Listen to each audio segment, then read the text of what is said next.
Hi everyone, let's start with endocrine system in this video.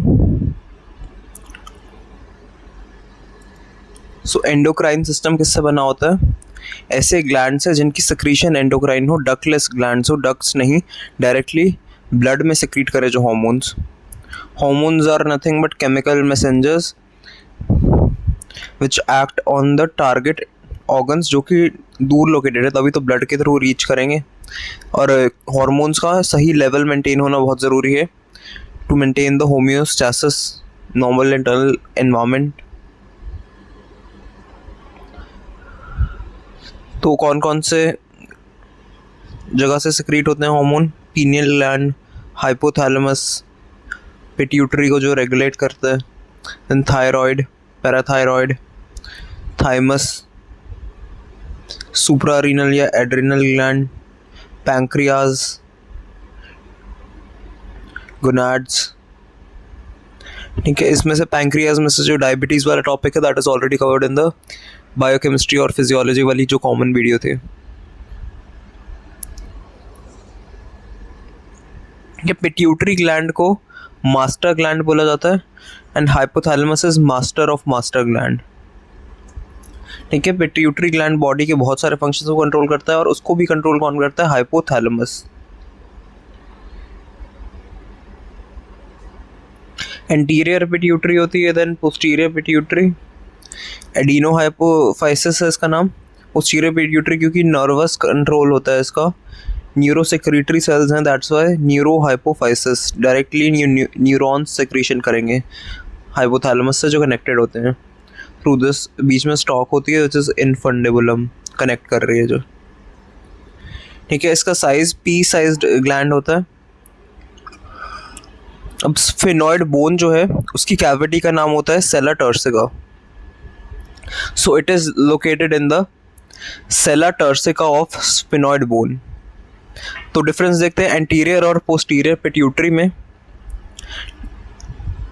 Anterior pituitary जो adenohypophysis है उसका origin होता है एक्टोडर्मल इन नेचर, और पोस्टीरियर पिट्यूटरी न्यूरल एक्टोडर्म से बनती है, डायनसेफेलॉन से फॉर्मेशन होगा. It is also known as Rathke's pouch. चार the hormones of anterior pituitary.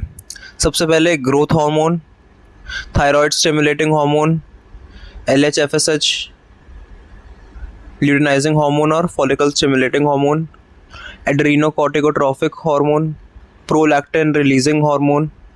whereas posterior pituitary से there is release of vasopressin and oxytocin, ADH और oxytocin. अब जो एंटीरियर पिट्यूटरी वाले हार्मोन्स हैं वो हाइपोथैलेमस से डायरेक्टली रिलीज होते हैं, या फिर रिलीजिंग हार्मोन्स हैं, या फिर इनहिबिट करने वाले हार्मोन्स हैं, like somatostatin growth hormone, inhibiting hormone. Posterior वाला मैंने बताया था न्यूरोहाइपोफाइसिस नाम क्यों है, क्योंकि न्यूरल स्टिमुलेशन होती है हाइपोथैलेमस से, डायरेक्ट न्यूरॉन सिक्रीट कर देंगे, न्यूरोसेक्रेटरी सेल्स आर प्रेजेंट. ठीक है, ये जो ADH और ऑक्सीटोसिन है, वैसोप्रेसिन और oxytocin, they are peptide in nature, whereas anterior pituitary के कुछ हार्मोन्स ग्लाइकोप्रोटीन बेस्ड भी होते हैं. ठीक है, ये जो सेल्स हैं एंटीरियर पिट्यूटरी के, they are chromophils cell and other posterior वाले पिट्यूसाइट्स.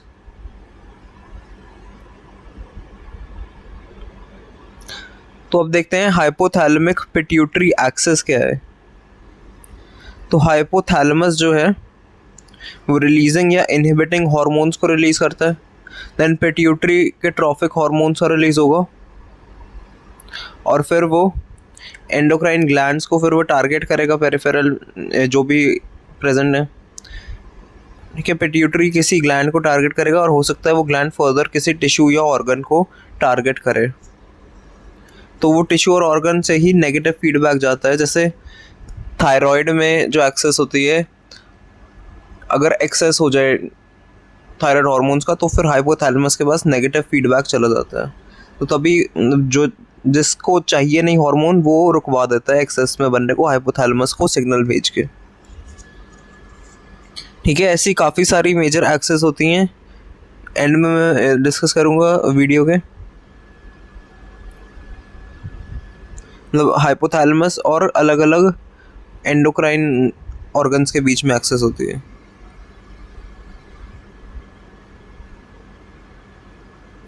ये तो नेगेटिव फीडबैक से ये सब कुछ बैलेंस हो रहा है।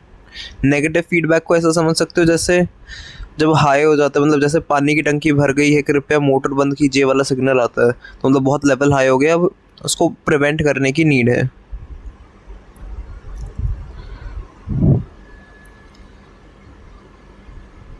सो पिट्यूटरी के डिसऑर्डर्स भी कॉमन होते हैं। हाइपोथैलेमस पिट्यूटरी टारगेट एक्सेस होती है। सो सेला टर्सिका इसकी लोकेशन है। So let's compare. Anterior pituitary वाले हार्मोन्स पेप्टाइड हार्मोन्स हैं और पोस्टीरियर पिट्यूटरी वाले में भी पेप्टाइड हार्मोन्स प्रेजेंट होते हैं। इनके दोनों का एक्टोडर्मल ओरिजिन है। पोस्टीरियर पिट्यूटरी से 2 ही हार्मोन्स निकले हैं, whereas 6 hormones are release from anterior lobe of pituitary gland. Hypothalamus से जैसे जीएनआरएच वगैरह निकलता है, गोनाडोट्रोफिन रिलीजिंग हार्मोन एक एग्जांपल हो गया। तो हार्मोन कंट्रोल जो है हाइपोथैलेमस से रिलीज कर रहा है वो एंटीरियर पिट्यूटरी को कंट्रोल करता है, whereas न्यूरल रेगुलेशन है पोस्टीरियर वाली पिट्यूटरी से।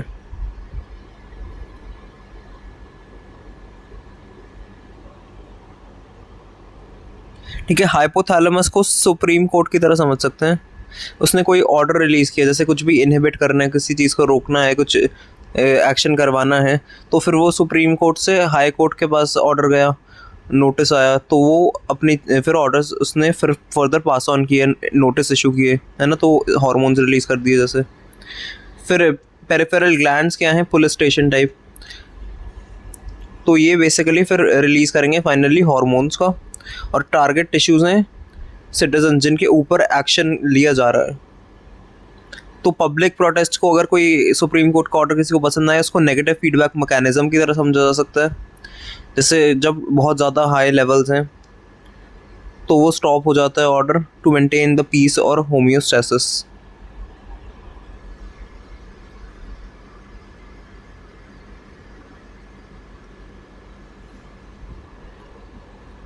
ठीक है, अब इसके एक हार्मोन जो ग्रोथ हार्मोन है उसकी बात करते हैं। ग्रोथ हार्मोन की सेक्रीशन और सेक्रीशन रेगुलेट कैसे होती है, पहले तो देख लेते हैं सेक्रीशन का पैटर्न क्या है। So pattern of secretion of growth hormone इसका ग्राफ है। सबसे पहले पता होना चाहिए कि ये पल्सेटाइल सेक्रीशन होता है, सेक्रीटेड इन पल्सेस। एक साथ बहुत ज़्यादा ग्रोथ हार्मोन नहीं रिलीज हो सकता, बल्कि पूरे दिन में धीरे धीरे करके रिलीज होता रहता है। ठीक है, स्लीप के टाइम पर हाईएस्ट होता है ये, highest during deep slow wave sleep, non rapid eye movement 3 और 4। स्ट्रेस और एक्सरसाइज के टाइम पर ग्रोथ नहीं होती, ग्रोथ हार्मोन का सिक्रीशन नहीं होता। ठीक है, पीक सिक्रीशन इसकी ग्रोथ हार्मोन की ड्यूरिंग प्यूबर्टी है, क्योंकि तभी ग्रोथ करवानी होती है। ठीक है, फीटस में भी होता है सिक्रीशन इसका, एंड ओल्ड एज में आके बहुत ज़्यादा कम हो जाता है। सो रेगुलेशन देख लेते हैं ग्रोथ हार्मोन की। Hypothalamus growth hormone releasing hormone को रिलीज करता है, जो एंटीरियर पिट्यूटरी पे पॉजिटिव फीडबैक देगा, मतलब सोमैटोट्रॉफ सेल्स जो एंटीरियर पिट्यूटरी को उसको ग्रोथ हार्मोन को रिलीज करवाने को बोलेगा। whereas somatostatin, Soma means body, statin मतलब स्टैटिक रुक जाना, तो मतलब ग्रोथ हार्मोन बॉडी की ग्रोथ को रुकवाना, तो ग्रोथ हार्मोन को इनहिबिट करने वाला हार्मोन है ये। हाइपोथैलेमस से ही निकलता है नेगेटिव फीडबैक में, और ये नेगेटिव फीडबैक किसको दे रहे हैं, सोमैटोट्रॉफ सेल्स को, कि तुम ग्रोथ हार्मोन का प्रोडक्शन रोक दो। ठीक है, स्टमक भी एक हार्मोन रिलीज करता है विच इज ग्रेलिन, जो कि स्टिमुलेट करता है ग्रोथ हार्मोन की प्रोडक्शन को। और इसके अलावा बात करें, ये जो ग्रोथ हार्मोन है ये लिवर में जाके इंसुलिन लाइक ग्रोथ फैक्टर वहाँ प्रेजेंट होते हैं, सोमैटोमेडिन सी। सो इंसुलिन लाइक ग्रोथ फैक्टर, इसका इंसुलिन जैसा रोल है, तो ये IGF-1 ग्रोथ फैक्टर जो है वो भी क्या कर रहा है। ठीक है, लिवर के अंदर जो IGF-1 था उसने इनहिबिटरी नेगेटिव फीडबैक दे दिया और एंटीरियर पिट्यूटरी पे जाकर अब ये नेगेटिव फीडबैक दे रहा है कि बस और मत भेजो लिवर के पास ग्रोथ हार्मोन तुम। ठीक है, एंटीरियर पिट्यूटरी में इतने सारे हार्मोन बन रहे हैं तो इंडस्ट्री का गुंडा है, मतलब सारे कॉन्ट्रैक्ट्स इसी के पास आ रहे हैं ग्रोथ हार्मोन वगैरह सब कुछ बनाने के।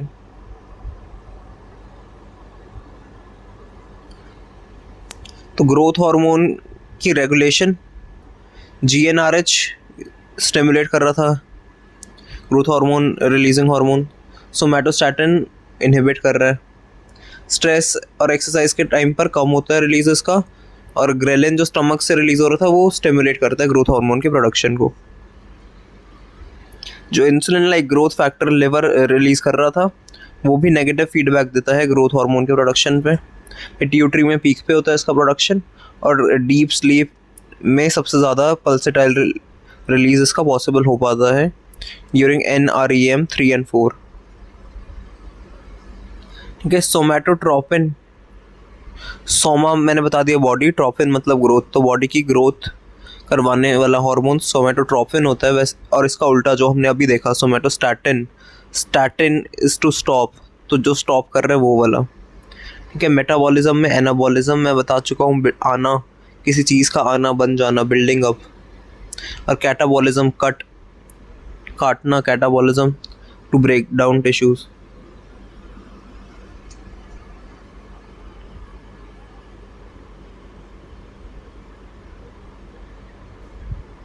ठीक है, ये सब हो गया।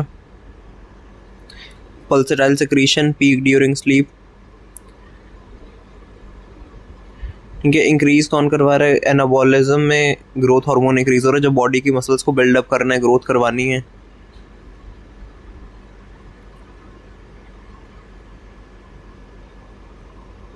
ठीक है, जो इंसुलिन लाइक ग्रोथ फैक्टर 1 है वो बेसिकली ग्रोथ हार्मोन के एक्शंस को मीडिएट करता है। ऐसा नहीं है कि ये सिर्फ इनहिबिट कर रहा है, नेगेटिव फीडबैक तब देगा कि जब insulin like growth factor 1 excess में हो जाएगा। सो ग्रोथ हार्मोन लिवर पर एक्ट करके IGF-1 का प्रोडक्शन करता है, और IGF-1 जो इंसुलिन लाइक ग्रोथ फैक्टर 1 है वो मॉडरेट करता है, मीडिएट करता है ज़्यादातर फंक्शंस ग्रोथ हार्मोन के।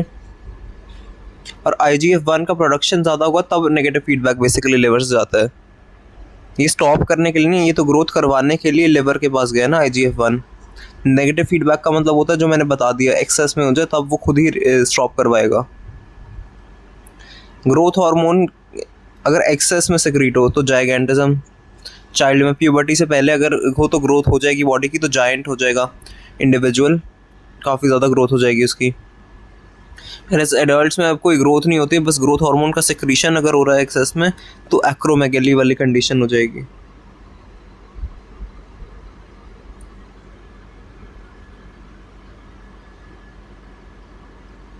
मैकेनिज्म ऑफ एक्शन और मेटाबॉलिक इफेक्ट्स देख लेते हैं ग्रोथ हार्मोन के। ठीक है, एक जैक स्टार्ट पाथवे होता है जेनस काइनेज एंजाइम है। ठीक है, ये क्या है?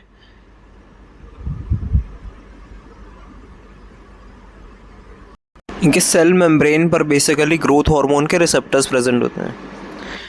फिर ग्रोथ हार्मोन आया तो वो रिसेप्टर्स में डायमराइजेशन होगा, बेसिकली जेनस का JAK2, 2 JAK2 मॉलिक्यूल्स मिलके फॉस्फोराइलेशन करा देंगे इस मॉलिक्यूल का। ठीक है, जेनस काइनेज एंजाइम प्रेजेंट है और सेल के अंदर ग्रोथ हार्मोन के रिसेप्टर्स प्रेजेंट है। ठीक है, ये जेनस काइनेज ने JAK2 ने बेसिकली स्टैट नाम के प्रोटीन्स को स्टिमुलेट करा जिसने फॉस्फोराइलेशन करवा दिया, फॉस्फेट ग्रुप ऐड करवा दिया। ठीक है, और ये फॉस्फेट कहाँ जाएगा? सेल के अंदर फॉस्फेट बैकबोन होती है ना DNA में, तो ट्रांसक्रिप्शन में हेल्प करेगा, देन फिर ट्रांसलेशन हो जाएगी और प्रोटीन सिंथेसिस होगा। तो ग्रोथ हार्मोन एक तरह से ग्रोथ करवा रहा है, प्रोटीन बनवा रहा है। प्रोटीन होगा जितना उतनी ही ग्रोथ होगी।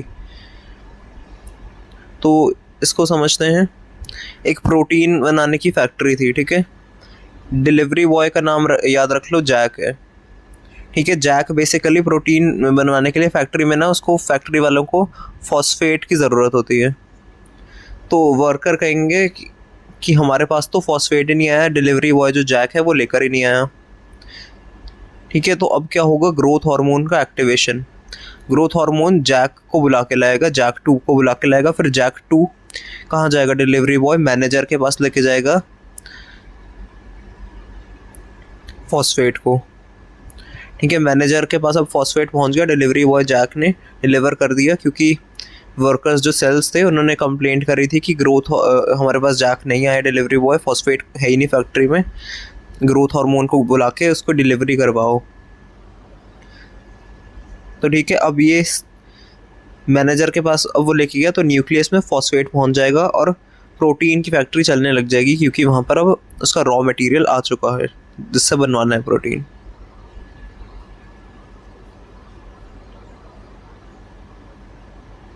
ठीक है, indirect action via IGF-1 insulin like growth factor 1। ठीक है, मैंने बता दिया कि IGF-1 मीडिएट कर रहा है ग्रोथ हार्मोन के पास, लिवर के पास गया, देन सोमेटोमेडिन जो सेल्स थे दे सेक्रेटेड द IGF-1। ये क्या करता है, बोन, मसल और ऑर्गन्स की ग्रोथ करवाता है। ठीक है, प्रोटीन मेटाबॉलिज्म, एनाबॉलिक इफेक्ट देख लेते हैं। ग्रोथ हार्मोन अमाइनो एसिड का अपटेक बढ़ा देता है, प्रोटीन सिंथेसिस बढ़वा देता है, इस वजह से ग्रोथ होगी। ठीक है, प्रोटीन का ब्रेकडाउन कम हो जाएगा क्योंकि ग्रोथ करवानी है, और नाइट्रोजन बैलेंस मैंने न्यूट्रिशन वाली वीडियो में करा दिया है, इसको पॉजिटिव मेंटेन करना पड़ेगा, टुवर्ड्स ग्रोथ लेके जाना पड़ेगा बॉडी को। तो लीन बॉडी मास से इंक्रीज करना पड़ेगा बॉडी मास को। कार्ब और फैट मेटाबॉलिज्म पे क्या इफेक्ट है कि ये ग्रोथ हार्मोन है, it is diabetogenic in nature. ठीक है, it decreases the glucose Uptake, gluconeogenesis बढ़वा देता है, ग्लाइकोजन का ब्रेक डाउन, ग्लाइकोजिनोलाइसिस बढ़वा देता है, इंसुलिन की रेजिस्टेंस डेवलप करवा देता है।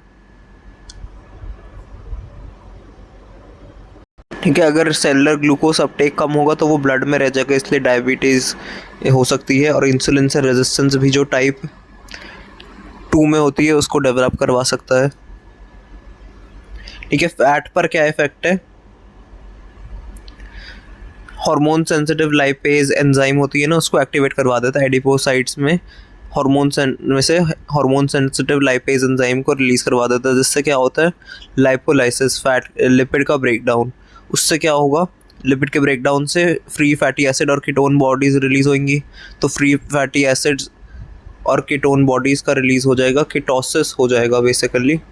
It is glucose sparing effect, मतलब एनर्जी के लिए बेसिकली एग्जिस्टिंग बॉडी फैट का ब्रेकडाउन होगा, जैसे डायबिटीज़ में होता है।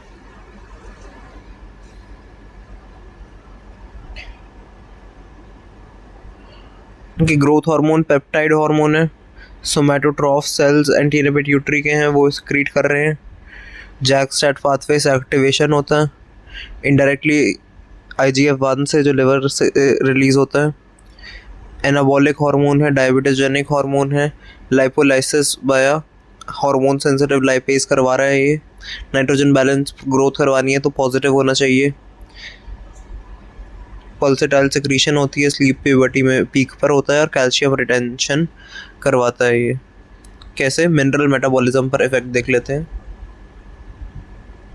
ग्रोथ हार्मोन बेसिकली कैल्शियम की एब्जॉर्प्शन को प्रमोट कर रहा है, और फॉस्फेट की रिटेंशन को, एब्जॉर्प्शन को भी प्रमोट कर रहा है।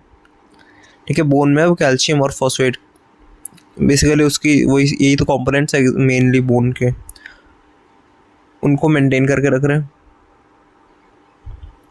ठीक है, और क्या करता है ये, सोडियम की रिटेंशन, सोडियम और वाटर को भी होल्ड करवा के रखता है। सोडियम और वाटर एक साथ जाते हैं जहाँ भी जाएं, तो सोडियम और वाटर एब्जॉर्ब होंगे। और किसकी एब्जॉर्प्शन करवा रहा है ये, पोटेशियम को भी रिटेन करके रख रहा है।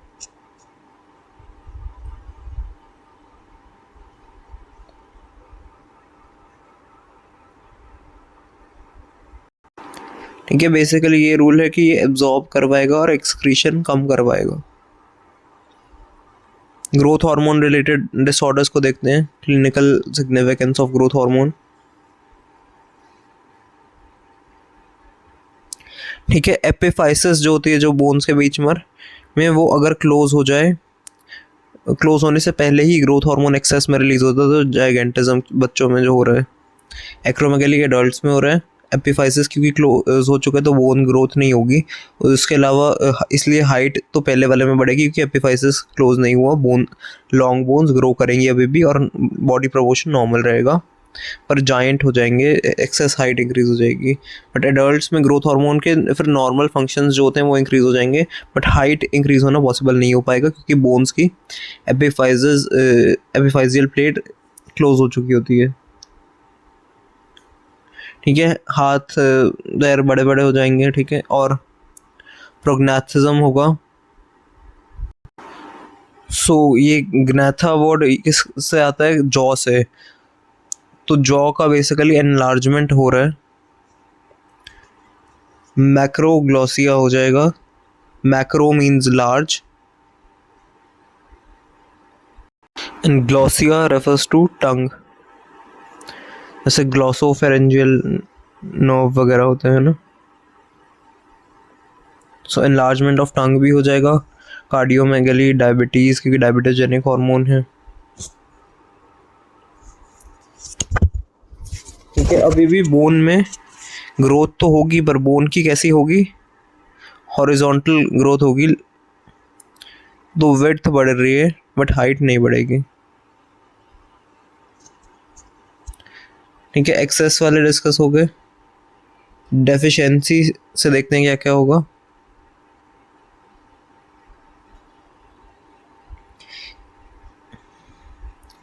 ठीक है, ग्रोथ हार्मोन की डेफिशिएंसी से पिट्यूटरी डॉर्फिज्म भी होता है, तो बिल्कुल ऑपोजिट हो गया ये, है ना। लो ग्रोथ हार्मोन है तो शॉर्ट बॉडी प्रोपोर्शनेट डॉफ होगा इंडिविजुअल, इंटेलिजेंस कॉम्प्रोमाइज़ नहीं होगी। एडल्ट्स में ग्रोथ हार्मोन की डेफिशिएंसी, मसल मास कम हो जाएगा, फैट इंक्रीज हो जाएगा। ठीक है, क्योंकि फैट का ब्रेकडाउन नहीं करवाता है ना एनर्जी के लिए। बोन डेंसिटी भी कम हो जाएगी क्योंकि calcium absorption affect, phosphate absorption, ये सब अफेक्टेड हो जाएंगे। एक्सरसाइज करने की कैपेसिटी, स्टैमिना कम हो जाएगा। ठीक है, एक और होता है लैरोडॉर्फिज्म। इसमें बेसिकली IGF-1 के रिसेप्टर्स खराब हो जाते हैं। This is defect in IGF receptors. Growth hormone का लेवल तो ठीक है, बट रिसेप्टर्स ही अगर IGF-1 वाले ढंग से नहीं काम कर पा रहे, जैसे व्हाट्सएप पर जो सिंगल टिक आता है, मतलब आपका इंटरनेट तो है, इसका मतलब मैसेज तो गया है, बट जो सामने वाला है जो मतलब रिसेप्टर है, उसका ही क्या पता इंटरनेट ऑफ हो, रिसेप्टर डिफेक्टिव हो, उसके पास मैसेज रिसीव ना हो, तो इंसुलिन लाइक ग्रोथ फैक्टर 1, ये रिसेप्टर्स ये बेसिकली ख़राब है, डिफेक्टिव है। मतलब ग्रोथ हार्मोन की साइड से कुछ नहीं है, वो रिसेप्टर की साइड से डिफेक्ट है। Pituitary dwarfism, adult growth hormone deficiency और लैरोडॉर्फिज्म भी डिस्कस हो गया। देन एक आते हैं हम शीहान सिंड्रोम पे। शीहान सिंड्रोम को याद रखने के लिए शी इन RS के स्टार्टिंग में ही, तो इट इज़ फॉर फीमेल्स है, याद रखना। ठीक है, पोस्ट प्रेगनेंसी क्या होता है कि पिट्यूटरी ग्लैंड का एनलार्जमेंट हो जाता है ड्यूरिंग डिलीवरी। तो पोस्टपार्टम जब डिलीवरी हो रही है उसके बाद हेमरेज अगर कॉज हो जाए, it is kind of a shock basically. जब पिट्यूटरी को डिलीवरी के टाइम पर ब्लड फ्लो कम रिसीव होता है, there is hypotension, low blood pressure, there is fall in BP, तो उस वजह से डिलीवरी के बाद पिट्यूटरी ग्लैंड में हेमरेज हो जाता है। हेमरेजिक शॉक है ये। ठीक है, एंटीरियर वाले लोब में इस्चीमिया हो रहा है, पोस्टीरियर लोब में इस्चीमिया नहीं हो रहा क्योंकि वो तो न्यूरॉन से उसको सप्लाई आ ही रहा है ना, पर एंटीरियर लोब में इस्चीमिया हो रहा है, मतलब there is less blood, restriction हो रही है बेसिकली ब्लड की, तो कुछ टाइम तक उसको ऑक्सीजन वगैरह प्रोवाइड नहीं होगी, तो शीहान सिंड्रोम है। कि अब इससे क्लिनिकल फीचर्स क्या क्या आएंगे? इससे लैक्टेशन नहीं कर पाएगी वो मदर, क्योंकि एंटीरियर पिट्यूटरी अफेक्ट हुआ है, तो प्रोलैक्टिन रिलीजिंग हार्मोन का लेवल कम हो जाएगा, तो PRL का लेवल कम है, तो फिर लैक्टेशन पॉसिबल नहीं हो पाएगी। एगैलेक्टिया बोल सकते हैं इस कंडीशन को। Absence of lactation. ठीक है, और ये क्या रिलीज करता है, LH और FSH। LH FSH भी कम हो जाएंगे एंटीरियर पिट्यूटरी वाले हार्मोन्स। बेसिकली वो सब होगा जो एंटीरियर पिट्यूटरी वाले हार्मोन्स रिलीज करते हैं उनकी डेफिशिएंसी से जो होता है। ठीक है, amenorrhoea, absence of menstruation prolonged period तक। कोल्ड इंटॉलरेंस, क्योंकि थायराइड स्टिमुलेटिंग हार्मोन TSH का लेवल कम हो रहा है, तो बेसिकली जो नॉर्मल बॉडी टेम्परेचर रेगुलेट करता है वो नहीं हो पाएगा, और थोड़ा सा भी कोल्ड टॉलरेट नहीं कर पाएगी ये लेडी। एड्रीनोकॉर्टिकोट्रॉफिक हार्मोन कम होगा, इसकी वजह से फटीग और वीकनेस आएगी। ग्रोथ हार्मोन कम होगा, उसकी वजह से वो मसल्स की ग्रोथ करवा रहा था तो मसल्स वीक रह जाएंगी। ठीक है, लो ACTH तो है, इससे फटीग और वीकनेस है, बट कोई हाइपर पिगमेंटेशन वाला इफेक्ट नहीं है, unlike Edison's disease. Edison's disease में मैं अभी कराऊंगा कि hyper pigmentation, bronzing of skin भी होती है। ठीक है, पता कैसे लगेगा कि ये ग्रोथ मतलब शिहान सिंड्रोम किसी को लेडी को हुआ है, तो इसका क्लू होता है जब MRI करवाने को बोलते हैं पेशेंट को, तो सेला टर्सिका कैविटी दिखती नहीं है, वो खाली नज़र आती है, तो empty Sela turcica.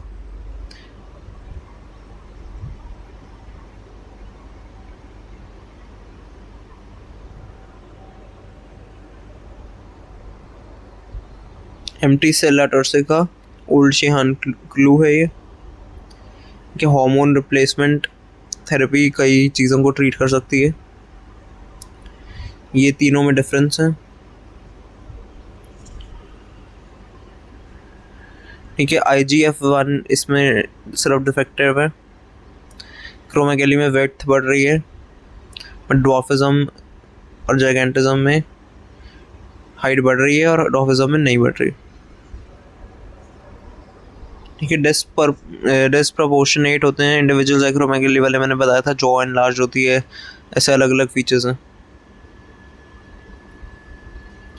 Now let's come two diabetes insipidus.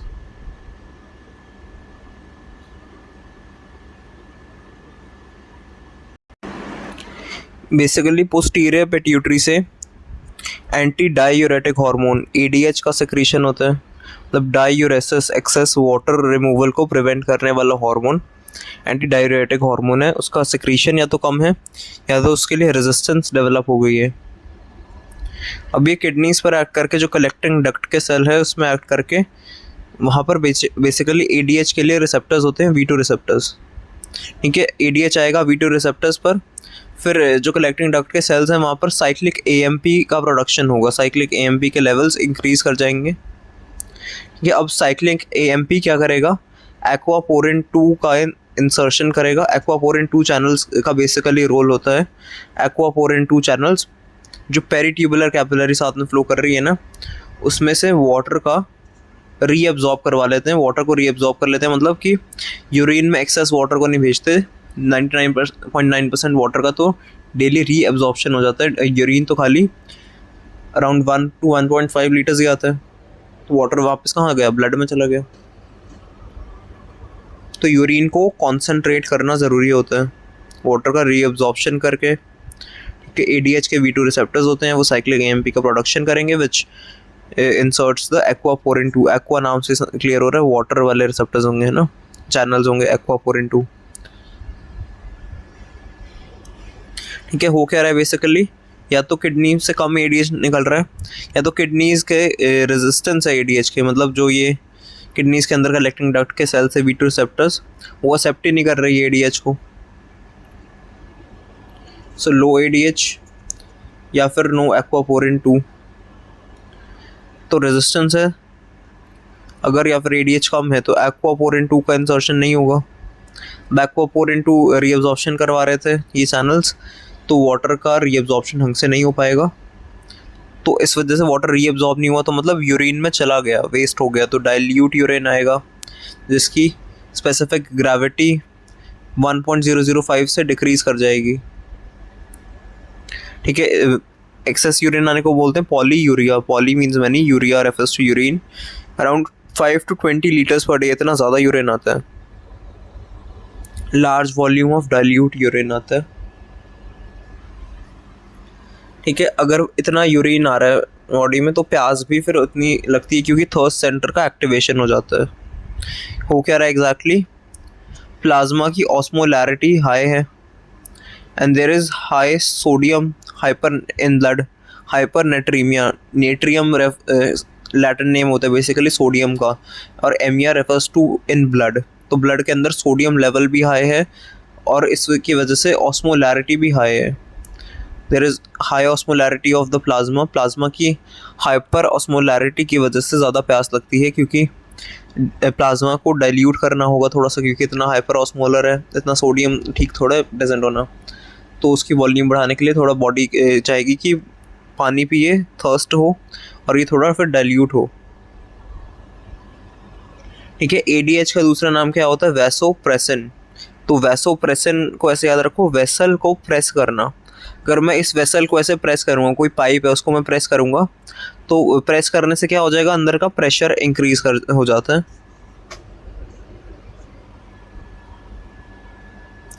ठीक है, अब एडीएच बेसिकली, एडीएच की लेट से फैक्ट्री शट डाउन होगी, एडीएच कम हो रहा है, तो वाटर मार्केट में क्रैश आ जाएगा और वाटर वेस्ट हो जाएगा।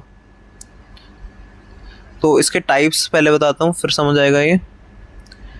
सेंट्रल होता है एक तो ब्रेन रिलेटेड डायबिटीज़ इंसिपिडस, और डायबिटीज़ इंसिपिडस एक किडनी रिलेटेड प्रॉब्लम की वजह से भी होता है।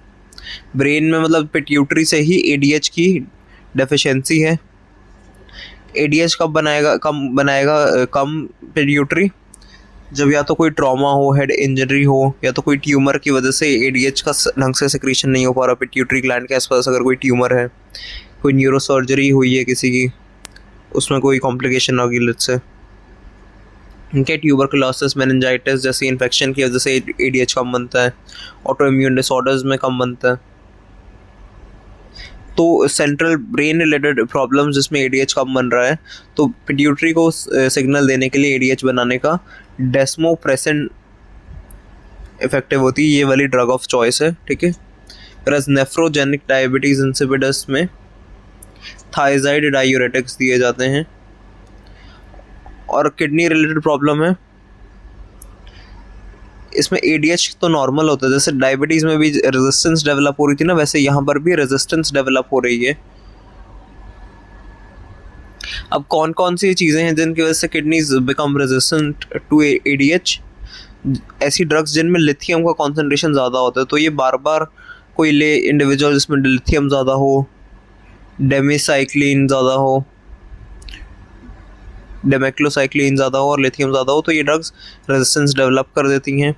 V2 रिसेप्टर्स जो थे ये वाले कलेक्टिंग डक्ट में V2 रिसेप्टर्स है, इनमें म्यूटेशन आ जाए, चेंज आ जाए, तो एडीएच को पहचानेंगे नहीं ये। ठीक है, और क्या रीजंस हो सकते हैं, एक्वापोरिन 2 चैनल्स में म्यूटेशन, जिसकी वजह से यहाँ तक तो पूरा काम हो गया, साइक्लिक एएमपी भी बन गया, पर एग्जैक्टली जिसने काम करवाना था एक्वापोरिन 2 ने इंसर्ट होकर बेसिकली पेरिट्यूबुलर कैपिलरी से वाटर को रीअब्सॉर्ब करवाना था, वो नहीं हो पाएगा। हाइपर कैल्सीमिया, ब्लड कैल्शियम का लेवल बहुत हाई है, उस वजह से हो सकता है, तो किडनी स्टोन्स भी कॉज हो सकते हैं। हाइपोकैलीमिया, लो पोटेशियम लेवल्स हैं अगर, ठीक है, हाइपोकैलीमिया की वजह से नेफ्रोजेनिक डायबिटीज़ इंसिपिडस हो सकता है। ठीक है, अब लो सॉल्ट डाइट पे रखा जाता है ऐसे इंडिविजुअल को, क्योंकि ऑलरेडी जो नेफ्रोजेनिक डायबिटीज़ इंसिपिडस है उसमें ब्लड में सॉल्ट इंक्रीज हो रहा है, तो हाइपोनेट्रीमिया ऑलरेडी अगर है तो उसको और सॉल्ट वाली डाइट देंगे तो बहुत प्रॉब्लम हो जाएगी। ठीक है, कॉज को ट्रीट करते हैं, बेसिकली ये जो रिसेप्टर्स हैं उनको ठीक करने की कोशिश की जाती है। तो इसमें हो क्या रहा है, किडनी स्टबन है, बेसिकली एडीएच आ तो रहा है पर ये कह रही है नो एंट्री रेजिस्टेंस है। एडीएच ने दरवाज़ा खटखटाया बट किडनी ने खोला ही नहीं,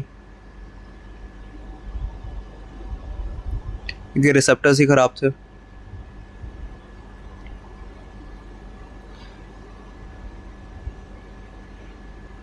ठीक है, इतना हो गया। अब डायग्नोसिस की बात करते हैं। तो यूरिन इसमें बेसिकली वाटर डेप्रिवेशन टेस्ट किया जाता है। वाटर से डिप्राइव करेंगे इंडिविजुअल को, मतलब पानी कुछ देर के लिए उसको देना बंद कर देंगे, उसके वाटर के इनटेक को स्टॉप कर दिया। फिर देखा जाता है कि यूरिन अभी भी डाइल्यूट है, तो डेस्मोप्रेसिन काम कर रही है कि नहीं ये देखेंगे। ये डेस्मोप्रेसिन सेंट्रल वाले में काम कर रही थी, मैंने बोला था।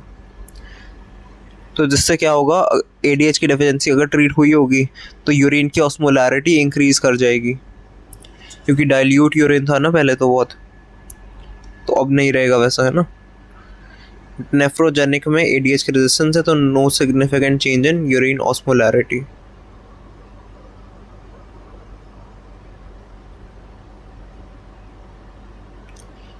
ठीक है, ये सब पूरा कवर हो गया है डायग्नोसिस में। वाटर डेप्रिवेशन टेस्ट के साथ साथ डेस्मोप्रेसिन दी जाती है।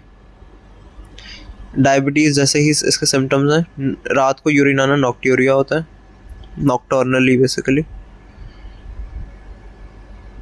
अब एक और काफ़ी क्लिनिकल इसके इम्पॉर्टेंट कंडीशन की बात करते हैं, SIADH, syndrome of inappropriate ADH secretion. ऐसा सिंड्रोम जहाँ पे ADH इनअप्रोप्रिएटली सेक्रीट हो रहा है, मतलब जितना सेक्रीट होना चाहिए उससे हाई सेक्रीट हो रहा है, inappropriately high secretion of ADH। जब हाई लेवल है ADH का तो एक्वापोरिन 2 भी ज़्यादा इंसर्ट करेंगे। कलेक्टिंग डक्ट के अंदर जो एक्वापोरिन 2 चैनल्स थे उनका हाई इंसर्शन होगा, जिसकी वजह से वाटर का रीएब्जॉर्प्शन का जो प्रोसेस है, वाटर रीएब्जॉर्प्शन प्रोसेस बहुत ज़्यादा इंक्रीज़ कर जाएगा, which will lead to an increase in plasma osmolarity. So high low decrease in plasma osmolarity, क्योंकि अब प्लाज्मा में बेसिकली वाटर ज़्यादा चला गया तो वाटर ने ऑस्मोलैरिटी को कम कर दिया।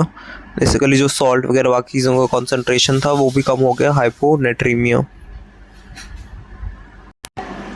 अब इसमें एक फीचर है सेरेब्रल एडिमा भी हो सकता है। अब एक्सेस अगर वाटर है तो वो लीक करके ब्रेन में स्वेलिंग कॉज भी कर देता है, सेरेब्रल एडिमा हो जाएगा।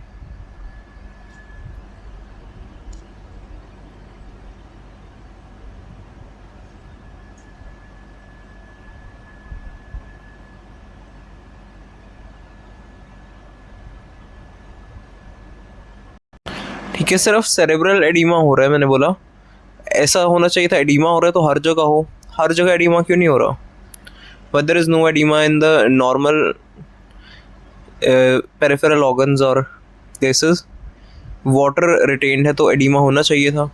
ECF में एक्सपेंशन सेंस करता है, ECF में एक्सपेंशन हुआ तो हार्ट की वॉल स्ट्रेच करेंगी, उससे क्या रिलीज होगा? एट्रियल नेट्रीयूरेटिक पेप्टाइड ANP का रिलीज होगा। अब ANP हमें पता है नेट्री यूरेसिस को, मतलब सोडियम के एक्सक्रीशन को, यूरेसिस यूरिन से रिमूवल को प्रमोट करता है और एक्सेस वाटर को एक्सक्रीट करवाएगा, जो प्लाज्मा का लेवल ऑस्मोलैरिटी को नॉर्मल लेके आएगा, वॉल्यूम को भी नॉर्मल कर देगा। तो इसकी वजह से पेरिफेरल एडिमा नहीं होगा। तो बेसिकली ये रास मैकेनिज्म का एक्टिवेशन है, रास मैकेनिज्म को सप्रेस कर दिया जाएगा।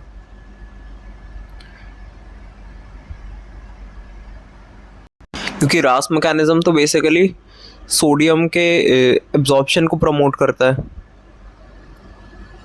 और वाटर को एब्जॉर्प्शन को बढ़ाता है। तो ये सब रेनिन, एंजियोटेंसिन 2, एल्डोस्टेरॉन, इन सब को सप्रेस कर दिया जाएगा ताकि सोडियम का एक्सक्रीशन हो और ANP करवा रहे हैं। ठीक है, ये बहुत ही मैंने फेमस लाइन बताई थी, water follows sodium. Water sodium का सबसे बड़ा फॉलोअर है। ठीक है, ब्लड में जैसे ही सोडियम कम होता है तो ब्लड से वाटर भी निकल जाता है, एक्सेस वाटर जो था। सोडियम कम करवा दिया हमने, मतलब प्लाज्मा सोडियम ऑस्मोलैरिटी को कम करवा दिया, जिससे बेसिकली न्यूरॉन हाइपरटोनिक होते हैं। तो ब्रेन में सेरेब्रल एडिमा कैसे हो रहा है उसका अभी मैं लॉजिक बता रहा हूँ। तो ब्रेन में जैसे ही अब सोडियम ADH ने बेसिकली ANP ने बेसिकली सोडियम का लेवल अब कम करवा दिया प्लाज्मा में से, तो सोडियम कम हो गया है, तो सोडियम का मूवमेंट कहाँ से होगा? न्यूरॉन की टॉनिसिटी अभी हाई है, ठीक है, और मैंने कहा एक्सेस वाटर प्रेजेंट है अभी भी, ठीक है। ब्लड में सोडियम कम है, यहाँ सोडियम ज़्यादा है, तो सोडियम वाटर सोडियम का सबसे बड़ा फॉलोअर है। वाटर वहाँ जाता है जहाँ उसको सोडियम मिल जाए, ठीक है। तो अब वाटर कहाँ जाएगा? जहाँ उसको सोडियम मिल जाए। यहाँ उसको कम मिल रहा है, यहाँ क्योंकि सोडियम ANP ने कम करवा दिया है नॉर्मल एडीमा को प्रिवेंट करने के लिए, पर उसकी वजह से क्या हो रहा है? सेरेब्रल एडीमा क्यों हो रहा है? क्योंकि सोडियम जहाँ ज़्यादा होता है वाटर वहीं पहुँच जाता है। अब कंपैरेटिवली न्यूरॉन जो है, ठीक है, ब्रेन के पास जो ब्लड सप्लाई है, ब्लड में सोडियम कम है, न्यूरॉन के पास ज़्यादा है, तो वाटर वहाँ भाग जाएगा कहाँ? न्यूरॉन के पास। न्यूरॉन हाइपरटोनिक है, न्यूरॉन में सोडियम का कॉन्सेंट्रेशन ज़्यादा है, तो वाटर न्यूरॉन के अंदर चला जाता है, इसलिए सेरेब्रल एडीमा हो जाता है। नॉर्मल एडीमा प्रिवेंट करने के चक्कर में सेरेब्रल एडीमा हो गया, ठीक है। ये कब हो जाता है? स्मॉल सेल लंग कार्सिनोमा, के लंग्स रिलेटेड कैंसर, टीबी में, pneumonia, CNS related disorders like meningitis, encephalitis, stroke. तो drug of choice carbamazepine, SSRIs, cyclophosphamide. तो कार्स एंड साइकिल से भी याद रख सकते हैं,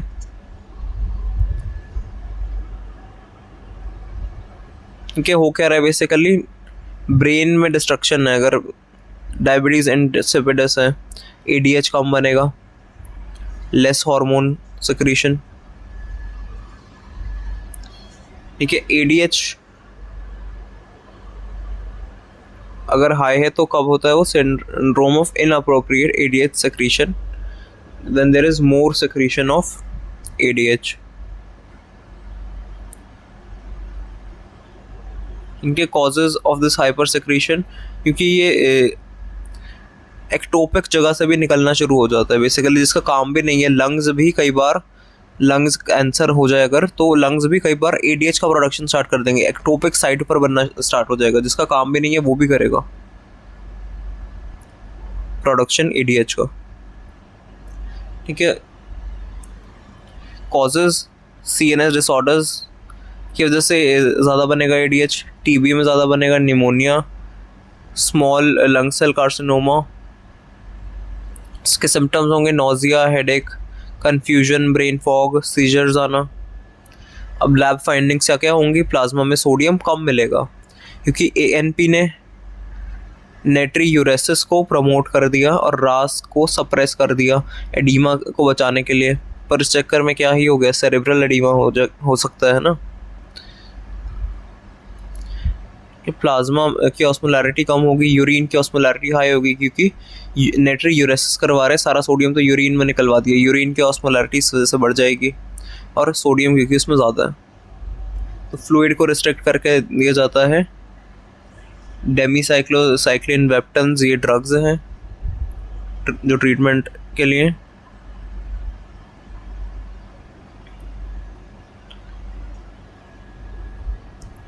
क्योंकि यू वॉल्यूमिक मतलब वॉल्यूम बढ़ रही है और हाइपोनेट्रीमिया हो रहा है, ब्लड में सोडियम लेवल्स कम है, प्लाज्मा की ऑस्मोलैरिटी कम है, वेरस यूरिन की हाई है सोडियम हाई होने की वजह से, ठीक है। ANP एडीमा को बचा रहा है नेट्रीयूरेसिस करवा के और रास को सप्रेस करके, पर सेरेब्रल एडीमा के चांसेस इसी वजह से बढ़ जाते हैं, क्योंकि लो सोडियम, तो वाटर को लालच आ जाता है जहाँ सोडियम ज़्यादा है मैं वहाँ जाऊँ, न्यूरॉन के पास चला जाऊँ, तो water follows sodium.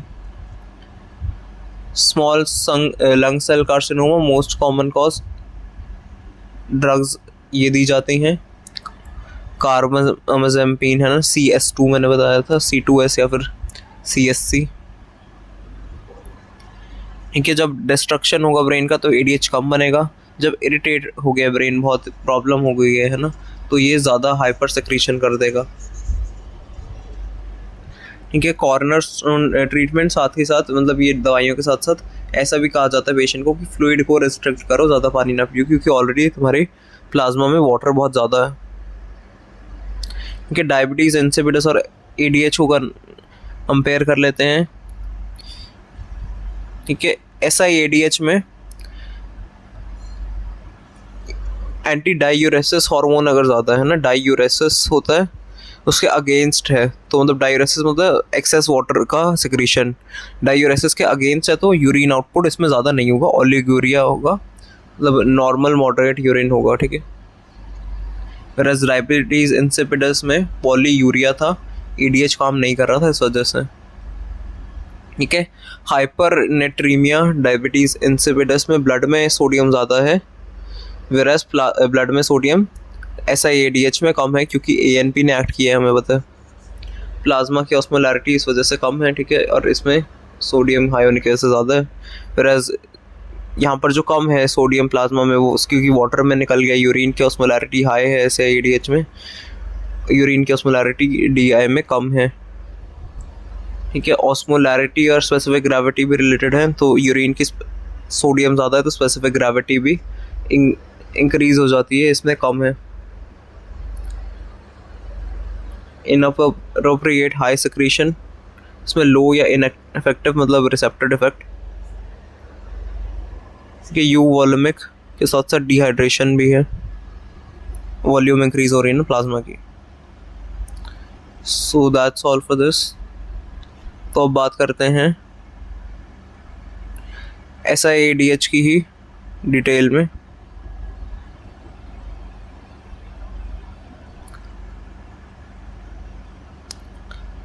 So high ADH despite of normal low plasma osmolarity, water का रीअब्जॉर्प्शन बढ़ जाता है, यूवोल्मिक हाइपोनेट्रीमिया है। हाई ADH की वजह से इसकी बेसिकली लॉजिकल एस्पेक्ट पर आ गए हैं हम। एक्वापोरिन 2 का इंसर्शन इंक्रीज हो जाता है ADH की वजह से, है ना, तो वाटर का रीअब्जॉर्प्शन भी ज़्यादा होगा। ऑस्मोलैरिटी प्लाज्मा की कम है, ये सब पता है हमें, है ना। अब ECF की वॉल्यूम कम है, एक्स्ट्रा सेलुलर फ्लूइड की सॉरी ज़्यादा है वॉल्यूम, और यूरिन की ज़्यादा है वॉल्यूम, तो ANP रिलीज़ होता है, हार्ट की वॉल स्ट्रेच करेंगे, रास मैकेनिज्म सप्रेस होगा, नाइट्रियूरेसिस करवाया जाएगा, पेरिफेरल एडिमा को प्रिवेंट किया जाएगा।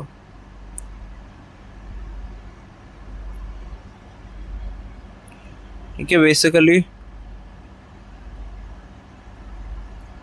ये रहे V2 रिसेप्टर्स, साइक्लिक AMP की प्रोडक्शन, एक्वापोरिन 2 चैनल्स, तो ब्लड में वाटर इंक्रीज कर रहा है।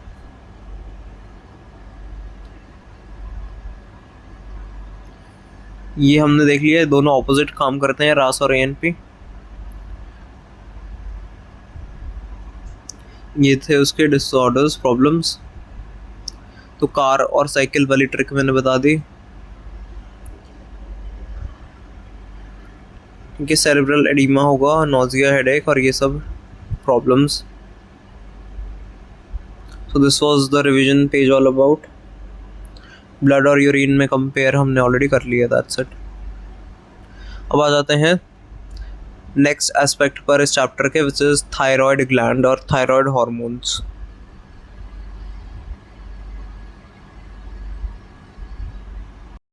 तो जो थायराइड ग्लैंड है उसकी एनाटॉमी देखें तो बटरफ्लाई लाइक इसकी शेप है, 2 लोब्स हैं राइट और लेफ्ट, बीच में जो कनेक्टर है वो इस्थमस है। Histology of thyroid gland important है। थायराइड फॉलिकल्स के अंदर बेसिकली अंदर कोलॉइड सब्सटेंस भरा होता है, थायरोग्लोबुलिन, बाहर इसके फॉलिकुलर सेल्स इसको लाइन करके रखते हैं। इसके अलावा थायराइड फॉलिकुलर सेल्स में जो सेक्रीशंस होंगी, है ना, तो इसके अलावा फॉलिकल्स के बाहर पैरा फॉलिकुलर सेल, पैरा जैसे पैरामेडिकल होता है ना कोर्सेज जो apart from the medical courses हैं, तो पैरा फॉलिकुलर सेल्स फॉलिकल के अंदर नहीं है बल्कि बिसाइड्स फॉलिकल है, साथ में उसको हेल्प कर रहे हैं, जैसे डॉक्टर्स को हेल्प करते हैं नर्सेज वगैरह, है ना। तो पैरा फॉलिकुलर सेल्स सी सेल्स बोलते हैं ना, ये कैल्सिटोनिन का सेक्रीशन करेंगे। ठीक है। थायराइड हार्मोन्स, ट्राई आयोडोथायरॉक्सिन, T4 को थायरॉक्सिन, ट्राई मतलब 3 है ना, 3 आयोडो। कैल्सिटोनिन सी सेल्स से रिलीज हो रहा है पैराफॉलिकुलर सेल्स के अंदर, है ना। अब स्टेप्स ऑफ हार्मोन सिंथेसिस की ट्रिक है, ये एक स्टोरी की तरह याद रख सकते हैं। एक कफ सिरप आता है ट्रॉक्स के नाम से, है ना, तो trox if you don't know then remember, trox एक कफ सिरप है। ऐसी स्टोरी याद रखो कि वो जो ट्रॉक्स है सिरप है, उसकी बॉटल ख़त्म होगी तो आपने डस्टबिन में डाल दी, ठीक है, डस्टबिन में डाली, वहाँ पर आया एक चोर। चोर ने उसको क्या किया, बॉटल को निकाल लिया और बॉटल में कुछ किया स्टोर थोड़ी देर तक, फिर उसको बॉटल को उसके भी काम की नहीं थी तो उसने रिलीज़ कर दी, चलो छोड़ो। नो, वैसे रैग पिकर या चोर कोई भी आया, ऐसे नहीं होते उठाने वाले, आपने डस्टबिन में कुछ फेंका तो वो चेक करेंगे पहले थोड़ी देर यूज़ करके, फिर उन्होंने फेंक दी, ऐसा कुछ हुआ। तो ट्रॉक्स से, TR से trapping, OX oxidation second step, फिर बिन से बाइंडिंग, डस्टबिन से है ना बाइंडिंग। चोर से क्या याद आएगा, ठीक है, यहाँ पर रिएक्शन भी आएगा कि coupling reaction, CR coupling reaction होगा। देन स्टोर किया उसने है ना, स्टोरेज, फिर उसने फेंक दिया, रिलीज़। ट्रैपिंग में बेसिकली क्या होता है ना, थायराइड के लिए आयोडीन बहुत ज़रूरी है। क्यों? क्योंकि पहले आयोडीन की ट्रैपिंग की जाती है, ब्लड में जो एक्सेस आयोडीन है उसे थायराइड के अंदर ट्रैप किया जाता है वाया सोडियम आयोडाइड सिम्पोर्टर। ठीक है, सोडियम आयोडाइड सिम्पोर्टर, बेसिकली सोडियम तो अंदर उसके जाना ही था, साथ में कार पूलिंग कर लेती है, iodine gets lift with sodium. तो सोडियम बेसिकली आयोडाइड को लिफ्ट दे रहा है, तो सोडियम आयोडाइड का सिम्पोर्टर है, दोनों को एक साथ लेके जा रहा है ये वाला ड्राइवर। तो एक साथ ट्रांसपोर्ट हो रहा है सोडियम और आयोडाइड का, एक आयोडाइड से ही, क्योंकि आयोडीन से कितना एसेंशियल है ना हार्मोन का सिंथेसिस, तभी तो वरना डेफिशिएंसी से गोइटर हो जाता है। अब ट्रैप कर लिया आयोडीन को, ठीक है, फंसा लिया आयोडीन को, अब ऑक्सीडाइज कराएंगे उसको, ट्रॉक्स का ऑक्स, आयोडाइड ऑक्सीडाइज्ड बाय कौन सी एंजाइम, थायराइड पर ऑक्सीडाइज एंजाइम, TPO एंजाइम है यहाँ पे।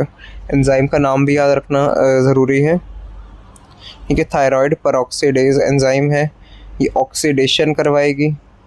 ठीक है, इस प्रोसेस को ही ऑर्गेनिफिकेशन बोलते हैं, ऑर्गेनिक रिएक्शन है। ठीक है, ठीक है, बाइंडिंग इसके बाद जो होता है बेसिकली ऑर्गेनिफिकेशन है। ऑक्सीडेशन वाला तो अब हो गया रिएक्शन, इसके बाद होता है ऑर्गेनिफिकेशन वाला रिएक्शन, बाइंडिंग वाला रिएक्शन, देन उसके बाद भी होगी कपलिंग। ठीक है, ये आगे के दो रिएक्शंस के लिए ज़रूरी है एंजाइम। कि ऑक्सीडाइज करवा दी, ऑक्सीडेशन मतलब इंक्रीज इन ऑक्सीडेशन नंबर। तो ये जो पहले आई, क्योंकि आई माइनस था, इसमें -1 का चार्ज प्रेजेंट है। अब -1 से मुझे आई पर इसको न्यूट्रल करना है, आयोडीन बनाना है, I2 करना है ना, तो चार्ज इस पर अब 0 है, न्यूट्रल है। तो 0 तो माइनस से बड़ा ही होता है, इंक्रीज इन ऑक्सीडेशन नंबर, तो मतलब ऑक्सीडेशन हो रही है ना, -1 से बड़ा है 0, तो ऑक्सीडेशन नंबर इंक्रीज हो रहा है। थायराइड पर ऑक्सीडेज ने बेसिकली ऑक्सीडेशन करवा दिया, अब I2 का फॉर्मेशन हो गया। ठीक है, आयोडीन से अब क्या होगा, बाइंडिंग वाला है ना, बिन में फेंका था ना बाइंडिंग को ही ऑर्गेनिफिकेशन कहते हैं, क्योंकि ये तो अभी इनऑर्गेनिक कंपाउंड है, इसको हमें किसी ऑर्गेनिक कंपाउंड को बुला के इसे ऑर्गेनिक में कन्वर्ट करना पड़ेगा। तो किसे बुलाया जाता है, iodine binds to tyrosine on thyroglobulin. ठीक है, टायरोसिन अमाइनो एसिड होता है, हमें पता है। तो ठीक है, जैसे टायरोसिन को ऐसे याद रखना, टायरोसिन, जैसे टायर रोड पर चिपक के चलता है तभी तो पूरी कार चल पाती है, तो आयोडीन बेसिकली इस टायर पर स्टिक करके साथ में चलने लगेगा। तो iodine will stick at this tyre, tyrosine he basically iodine को कैरी करेगा और साथ में स्टिक करके लेके जाएगा एट टायरोसिन रेजिड्यूज।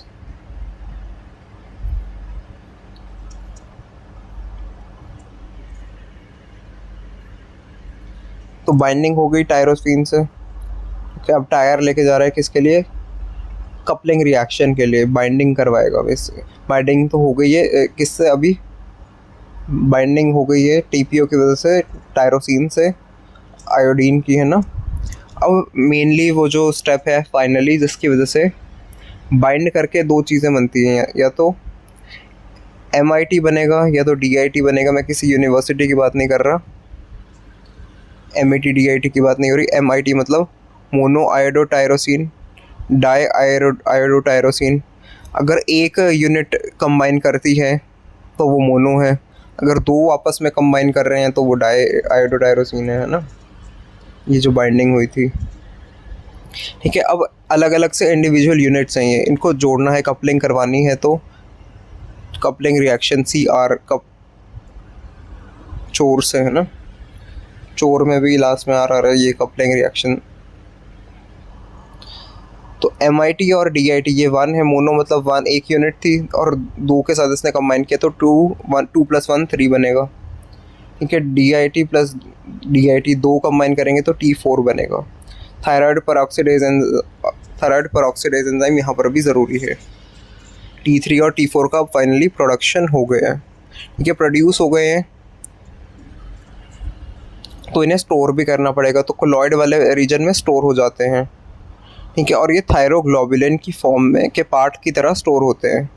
कोलॉइड वाले पार्ट में अंदर वाला जो ल्यूमन था ना, इसमें थायरोग्लोबुलिन स्टोर्ड था, ये हार्मोन्स यहाँ पर स्टोर्ड है, तो ये स्टोर रूम की तरह है बेसिकली, है ना। तो कुछ भी अगर हमें चाहिए, अगर ये इन हार्मोन्स की ज़रूरत पड़े तो यहाँ अंदर से निकाल सकते हैं इजीली। ठीक है, निकालना कब होगा? निकालने के लिए एंडोसाइटोसिस करवाना पड़ेगा। प्रोसेस होता है ना फिजियोलॉजिकल, साइटोसिस मतलब सेल, और उसका एंड कर देंगे सब्सटेंस का, सेल से उसको बाहर भेज देंगे। तो कोलॉइड का प्रोटियोलाइसिस। ठीक है, कोलॉइड के प्रोटीन्स ब्रेक करेंगे, सेल खुल जाएगा और इसके अंदर जो T3 और T4 स्टोर्ड थे वो रिलीज़ हो जाएंगे फाइनली, है ना। तो जैसे उसने बॉटल को भी रिलीज़ करा था, ये भी रिलीज़ हो रहे हैं।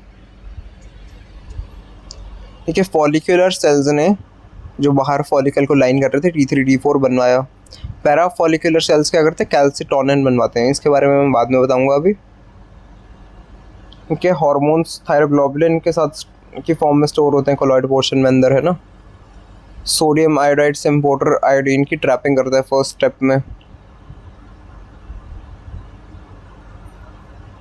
ठीक, कैल्शियम होम्योस्टैसिस टॉपिक मैंने बायोकेम में भी कराया, अभी यहाँ पर भी कराऊंगा, then I will talk about this in detail.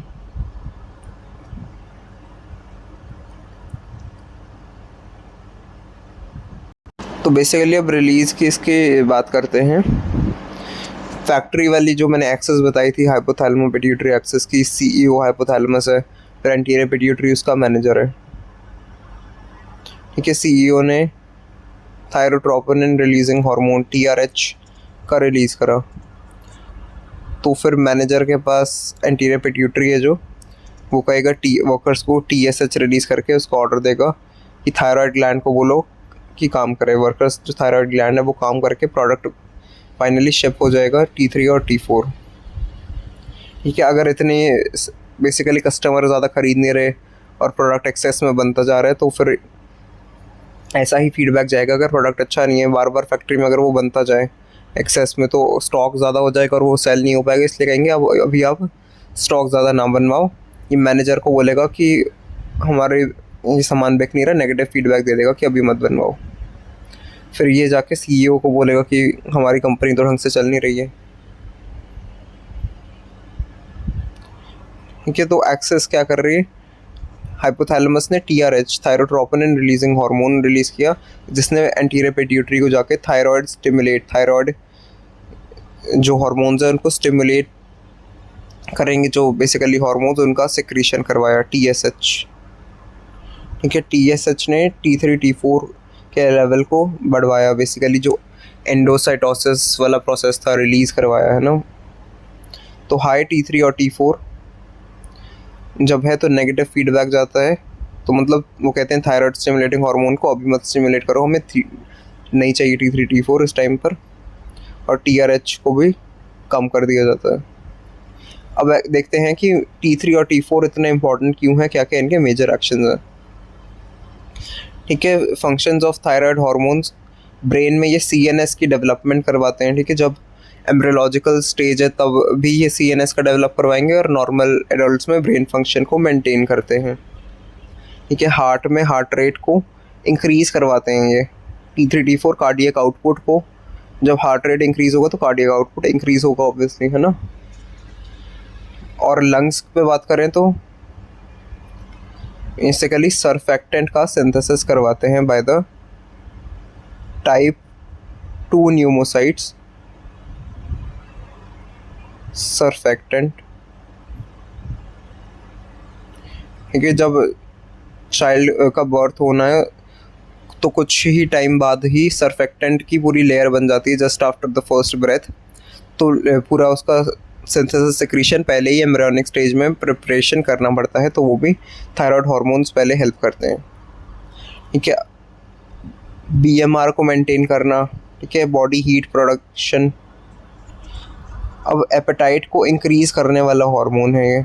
अब ज़्यादा भूख लगेगी क्योंकि मसल की ग्रोथ भी करवानी है, नॉर्मल ग्रोथ फंक्शनिंग में भी ज़रूरी है और बोन ग्रोथ में भी इम्पॉर्टेंट है।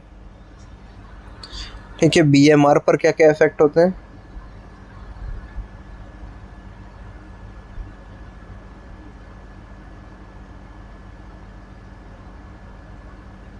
ये इसका इफेक्ट देख लेते हैं हम बेसल मेटाबॉलिक रेट पर। तो सबसे पहले T3 और T4 बीएमआर को इंक्रीज़ करवा रहा है, मैंने बोला। ऑक्सीजन की कंजम्पशन को प्रमोट कर रहा है, इससे हीट प्रोड्यूस हो रही है। और अगर बीएमआर कम हो जाता है, बेसल मेटाबॉलिक रेट, तो इसका मतलब है बीमार। कम बीएमआर तो मतलब बंदा बीमार। ठीक है, तो बीएमआर साउंड्स लाइक बीमार, तो ऐसे ही मैंने बनाया था बस।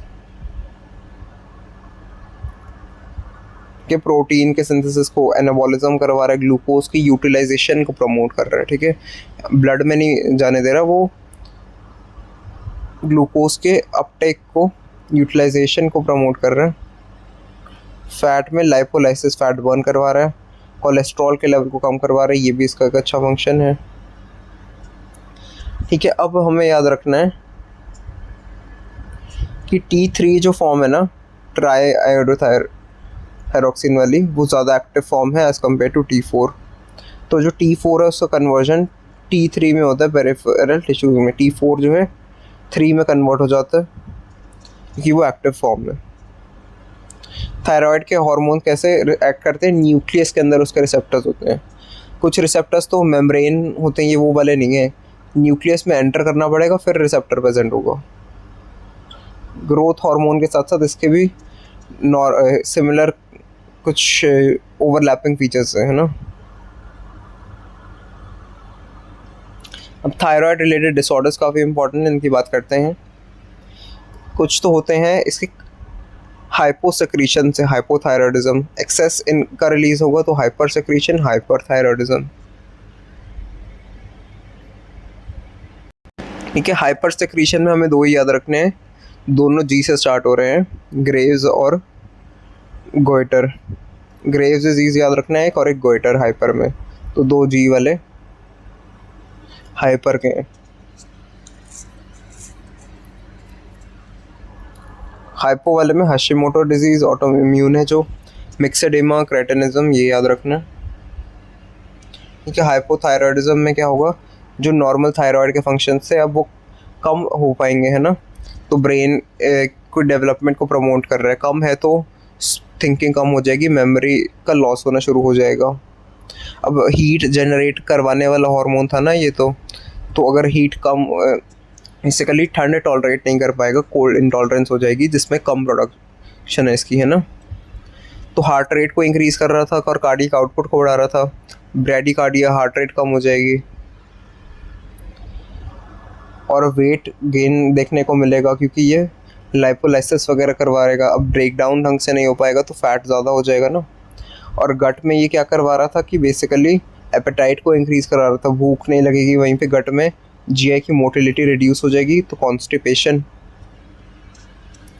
ठीक है, फेस में पफिनेस आ जाएगी, पफी फेस।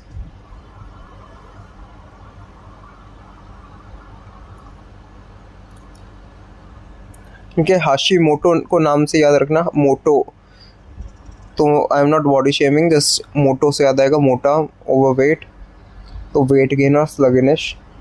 मिक्स एडिमा को ऐसे याद रखो, मिक्स और एडिमा, तो एडिमा मतलब puffy face, swelling, cold intolerance.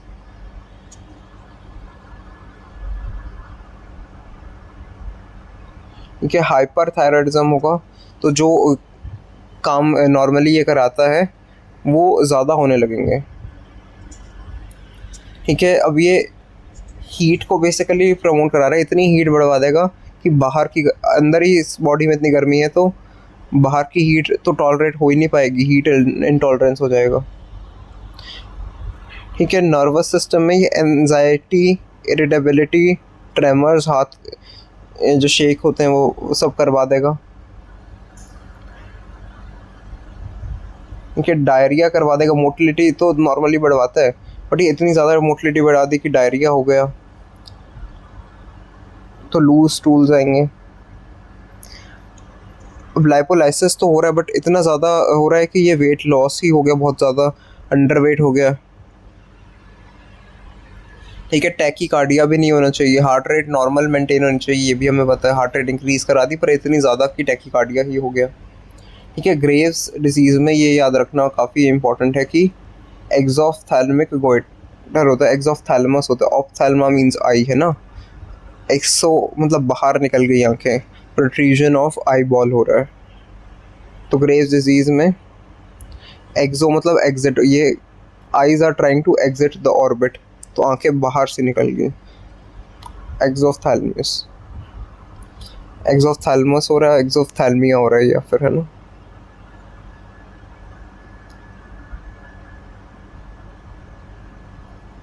Hyperthyroidism में है ना, बॉडी फास्ट फॉरवर्ड मोड में चली जाती है जैसे, तो ये सब कुछ फास्ट हो जाता है, इस चीज़ से ये प्रॉब्लम्स है। हाइपोथायरॉयडिज्म में ऐसे याद रखना, सब कुछ जैसे फ़ोन पावर सेविंग मोड में चला जाता है, वैसे ही ये सब कुछ बॉडी ज़्यादा सोचने पर एनर्जी वेस्ट नहीं करेगी, है ना, तो स्लो थिंकिंग वगैरह ये सब। ग्रेव्स में एक्सोफ्थैल्मस होता है, हाशिमोटो थायराइडाइटिस में वेट गेन होता है, मिक्सेडिमा में पफी फेस होता है। ठीक है, अब आते हैं कैल्शियम के होम्योस्टैसिस पर। Normal serum calcium level 9 to 11 mg/dl maintain होना चाहिए, है ना। ये बायोकेमिस्ट्री में मैं ऑलरेडी करा चुका हूँ टॉपिक। इसमें पीटीएच एक तरह से इसको नॉर्मल जैसे प्लेन को बॉडी की तरह समझ लो, और जैसे सेफ एल्टीट्यूड के सेफ लेवल्स पर उड़ना होता है ना प्लेन को, तो अगर सही हाइट पर उड़ रहा है वो, तो इतने इसके बीच उड़े, तो अगर पायलट्स ढंग से कोऑर्डिनेट नहीं करेंगे तो प्लेन क्रैश हो जाएगा, बॉडी क्रैश हो जाएगी, ऐसे ही है ना। तो कोऑर्डिनेशन अगर नहीं हुआ तो होम्योस्टैसिस ख़राब हो जाएगा। ठीक है, पीटीएच बेसिकली कैप्टन है, वही सब कुछ करवा रहा है। विटामिन डी को पायलट है, और calcitonin in case of safety काम करेगा। अभी मैं बताता हूँ क्यों सेफ्टी। पीटीएच ने ब्लड कैल्शियम लेवल को इंक्रीज कराना है, इसका मेन गोल है कि ये चीफ सेल्स है, नाम में भी सुनने में ऐसा लग रहा है ना, चीफ सेल्स, कैप्टन, चीफ। तो कैप्टन क्या चाहता है कि ब्लड में कैल्शियम ज़्यादा हो, उसको कोई फ़र्क नहीं पड़ता कि कहाँ से आ रहा है। तो जैसे कैप्टन चाहता है ना फ्यूल ज़्यादा हो टैंक में, चाहे एयरप्लेन वाली कंपनी कहीं से भी भरवा के दे, चाहे लॉस पर चल रही हो कंपनी, उसको तो फ्यूल चाहिए। तो ऐसे ही तो ये बोन ये सब इसमें से डीमिनरलाइज करा के बेसिकली सीरम में कैल्शियम बढ़वा देता है।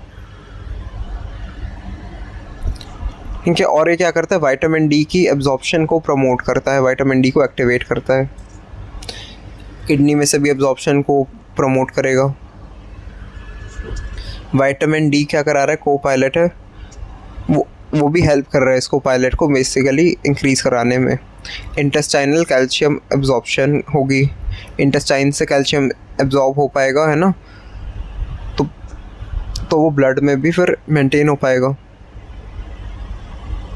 अब कैल्सिटोनिन है, उसने इमरजेंसी जैसे नहीं होता प्लेन में इमरजेंसी साइन वगैरह की, अगर लो फ्यूल रह जाए या फिर कुछ ऐसा दिखाने के लिए, तो लो ब्लड कैल्शियम, तो कैल्सिटोनिन जो सेफ्टी ऑफिसर है वो एक्टिवेट हो गया, जैसे प्लेन से सिग्नल्स आते हैं ना सेफ्टी के लिए।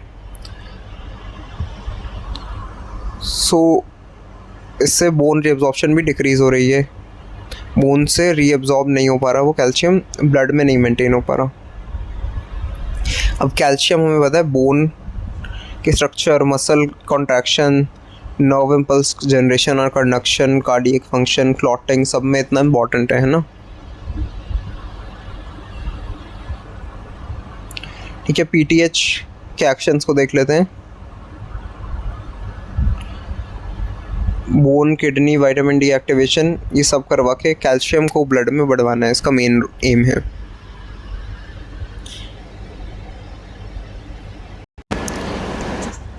तो पीटीएच बेसिकली क्या कर रहा है, कैप्टन है बेसिकली जो पीटीएच, उसने बटन दबाया, प्लेन है वैसे ही चलता है ना, दो बटन दबाने पर जैसे वायर के थ्रू सिग्नल्स जाते हैं। अब डायरेक्टली ऐसा थोड़ा हो सकता है कि वो बटन दबाए और सिग्नल्स कहीं ना जाए, तो सिग्नल्स को कैरी करने का काम वायर कर रही है। वैसे ही यहाँ पर साइक्लिक एएमपी किसको कैरी कर रहा है, प्रोटीन वाले हार्मोन को कैरी कर रहा है। तो प्रोटीन हार्मोन ने बटन दबाया, बेसिकली पीटीएच ने कहा कि हमें क्या करना है, प्रोटीन हार्मोन को अंदर लेके आना है और एक्शन करवाना है। तो प्रोटीन हार्मोन डायरेक्टली एंटर नहीं कर सकते सेल में, तो साइक्लिक एएमपी को यूज़ करके वो आएंगे। तो ठीक है, ये जो पाथवे है पीटीएच बोन से कैल्शियम का लेवल ब्लड में मेंटेन करने के लिए बोन को डीमिनरलाइज करेगा। वो कैसे होगा, through RANKL pathway, RANK ligand pathway. इसमें होता क्या है एग्जैक्टली, पैराथायरॉयड हार्मोन जाता है ऑस्टियोब्लास्ट सेल्स के पास, जो इमेच्योर सेल्स है ना बोन के, तो वो पीटीएच इसे एक्टिवेट कर देता है। अब एक्टिवेट होकर ये इस काबिल हो जाएंगे कि कुछ अनाउंसमेंट कर सकें, और ये अनाउंसमेंट करेंगे तो कैसे करेंगे, खुद बोल तो सकते नहीं, ये सेल हैं, ये कुछ रिलीज़ करेंगे, रैंक लाइगेंड का रिलीज़ करेंगे। अब रैंक लाइगेंड जो रिलीज़ हुआ वो ऑस्टियोक्लास्ट को एक्टिवेट करेगा। ऑस्टियोक्लास्ट ऐसे सेल्स होते हैं जो बोन को डिस्ट्रॉय करके, उसमें डिस्ट्रक्शन करके, डीमिनरलाइज करा के ब्लड में कैल्शियम इंक्रीज़ कर देंगे। बोन से एक्सेस कैल्शियम को खींच के ब्लड में भेज रहे हैं। ठीक है, डायरेक्टली ऑस्टियोब्लास्ट ने नहीं कहा। जैसे कोचिंग में होता है ना, रैंक आई तो एकदम से ब्लास्ट टाइप सा हो जाता है, तो वैसे ही शोर सा मच गया यहाँ पर कि जल्दी करो तुम, रैंक आ गई है। अब हमें ऑस्टियोक्लास्ट को एक्टिवेट करा के दूसरी कोचिंग को ख़त्म करना है, डिस्ट्रॉय करना है। बोन को डिस्ट्रॉय कर दिया तो ब्लड में कैल्शियम इंक्रीज हो गया। तो पीटीएच तो कैप्टन हो गया, विटामिन डी को पायलट है, क्योंकि ये कैल्शियम को इंटेस्टाइन से एब्जॉर्ब कराने में हेल्प करता है। तो ये भी तो एक तरह से मेंटेन कर रहा है, इसका भी रोल है। जब विटामिन डी के लेवल्स ऑलरेडी हाई होते हैं तो वो पीटीएच के सिक्रीशन को रोक देगा, क्योंकि 9 to 11 मिलीग्राम्स पर डीएल ही मेंटेन करना होता है ना लेवल। अब इस पर क्लिनिकल सिग्निफिकेंस पर आ जाते हैं, hypocalcaemia and tetani. First let's talk about clinical features of hypocalcaemia.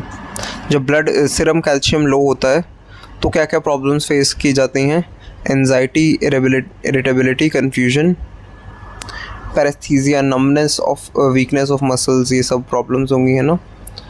Hand में कार्पोपिडल स्पाज़म्स, ठीक है, कार्पल टनल सिंड्रोम भी होता है, क्या ना, इससे रिलेटेड नहीं है वो। कार्पोपिडल स्पाज़म होता है, इसको चेक करते हैं, ये दो साइंस से अभी मैं आगे बताऊंगा। और क्या होगा, टेटनीस का एक फीचर है, मसल क्रैम्प्स और स्पैज़म्स, ये फीचर है। CVS related, arrhythmia, cardiac arrhythmia cause होंगे। प्रोलॉन्गेशन ऑफ क्यूटी, टेटनी क्यों होता है, जब लो कैल्शियम लेवल है सीरम में तो न्यूरोमस्कुलर एक्साइटेबिलिटी इंक्रीज हो जाती है, which causes tetani, the wild spasms. ठीक है, इसमें हाइपोथायरॉयडिज्म एक कॉजेज थायराइड, पीटीएच कम होगा तो लो कैल्शियम का रिलीज़ होगा। Vitamin D deficiency, CKD, pancreatitis, magnesium deficiency.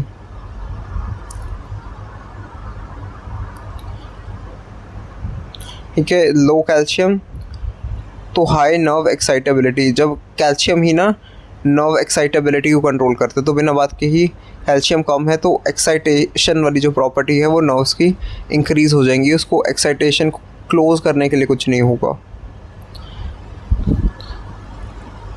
तो टेटनी कॉज हो जाएगा लो कैल्शियम की वजह से।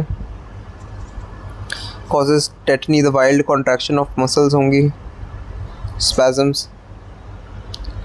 साइंस जैसे बेसिकली मसल ट्विचिंग को टेस्ट करने के लिए होता है कि सेम साइड पर हम फेशियल नर्व को प्रेस करें ना तो वो मसल्स ट्विच हो रही हैं कि नहीं, तो कॉन्ट्रैक्शन चेक करने के लिए। और एक होता है ट्रोसोस साइन की मतलब कार्पोपीडल स्पाज्म है कि नहीं वो चेक करने के लिए, यहाँ पर प्रॉब्लम है तो बेसिकली हैंड शेक वगैरह करेंगे है ना, तो बीपी कफ को अगर बहुत ज़्यादा हम इन्फ्लेट करके ऐसे 3 मिनट तक प्रेशर ज़्यादा अप्लाई करेंगे तो चेक हो सकता है इस वजह से कि कार्पोपीडल स्पाज्म या कोई दिक्कत तो नहीं हो रही है इस एरिया में। तो अगर आपने बीपी चेक किया है तो यू वुड हैव फेल्ट है ना कुछ ज़्यादा, अगर लॉन्ग टाइम तक चेक करने में कंटिन्यूड रहे अगर कॉन्ट्रैक्शन वगैरह प्रॉब्लम तो दिक्कत की बात है। ठीक है, पेपर बैग में एक रीब्रीदिंग करने को बोला जाता है। ठीक है, अगर लिप्स या फिंगर्स टिंगलिंग सेंसेशन फील हो तो प्रॉब्लम है। हाइपर सिक्रीशन भी क्यूटी सेगमेंट जो है वो शॉर्ट हो जाता है इसमें। पॉलीयूरिया और पॉलीडिप्सिया होती है, सीरम हाई कैल्शियम लेवल की वजह से कॉन्स्टिपेशन हो जाता है, लिथार्जीनेस, वीकनेस, रिफ्लेक्स एक्शन कम हो जाते हैं, हाइपोरिफ्लेक्सिया। ठीक है, अब आ जाते हैं काफ़ी इंपॉर्टेंट एड्रिनल ग्लैंड पर। ठीक है, सुप्रारीनल ग्लैंड भी बोलते हैं, 2 रीजन्स में डिवाइड करते हैं, कॉर्टेक्स और मेड्यूला, आउटर और इनर। इसकी जो 3 लेयर्स हैं उसके हार्मोन्स याद रखने के लिए ट्रिक होती है GFR, zona glomerulosa, fasciculata, reticularis. ठीक है, ग्लोमेरुलर गोल सी जो है ना बॉल लाइक है लेयर, फेसिकल्स जैसी है जो फेसिकुलेटा, रेटिकुलर नेटवर्क लाइक है तो वो रेटिकुलरिस। ठीक है, जो आउटर मोस्ट लेयर है ठीक है उसके हार्मोन्स कौन कौन से होते हैं, ये आउटर टू इनर है डिवीजन। ठीक है, तो ग्लोमेरुलोसा लेयर में से ग्लोमेरुलोसा L आ रहा है, L प्रोमिनेंट है ग्लोमेरुलोसा, तो aldosterone which is a mineralocorticoid, L prominent जो है ना, तो मिनरल वाला मिनरेलोकॉर्टिकॉइड एल्डोस्टेरॉन सबसे बाहर वाली लेयर से ग्लोमेरुलोसा L। तो एल्डोस्टेरॉन हमें पता है कि सोडियम को रिटेन करवाता है किडनी से, सीरम सोडियम को इंक्रीज़ करवाता है ना, रास मैकेनिज्म सबको पता है। पोटेशियम का एक्सक्रीशन करवाता है और बीपी को इंक्रीज़ करवाता है, जब लो बीपी है तब उसको इंक्रीज़ करवाना है। नेक्स्ट जो सेकंड जो लेयर के हार्मोन्स हैं ठीक है, फेसिकल्स को कॉर्ड्स भी बोलते हैं। ठीक है, तो कॉमन होगा, CO will be very prominent middle वाले में, तो कॉर्टिसोल, कॉर्टिसोन, कॉर्टिकोस्टेरॉन, ग्लूकोकॉर्टिकॉइड्स, को। तो बहुत सारे फंक्शंस हैं, gluconeogenesis, anti inflammation, stress hormone, cortisol है ना। इनर मोस्ट लेयर से एंड्रोजेंस का रिलीज होता है। ठीक है, एड्रीनल एंड्रोजेंस जैसे DHEA, बस नॉर्मल एंड्रोजेंस भी लिख सकते हैं। एल्डोस्टेरॉन सॉल्ट रिटेनिंग कॉर्टिसोल वाली फैमिली CO है ना। एंड्रोजेंस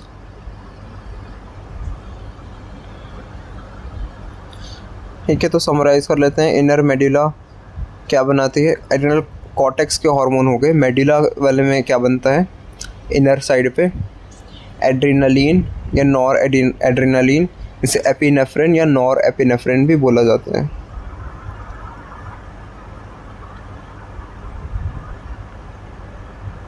ठीक है, ये वैसो कॉन्स्ट्रिक्शन करवाते हैं, हार्ट रेट बढ़वाते हैं, ब्रोंकियोल्स का डायलेशन करवाते हैं और फाइट और फ्लाइट रिस्पॉन्स में इन्वॉल्व है ना।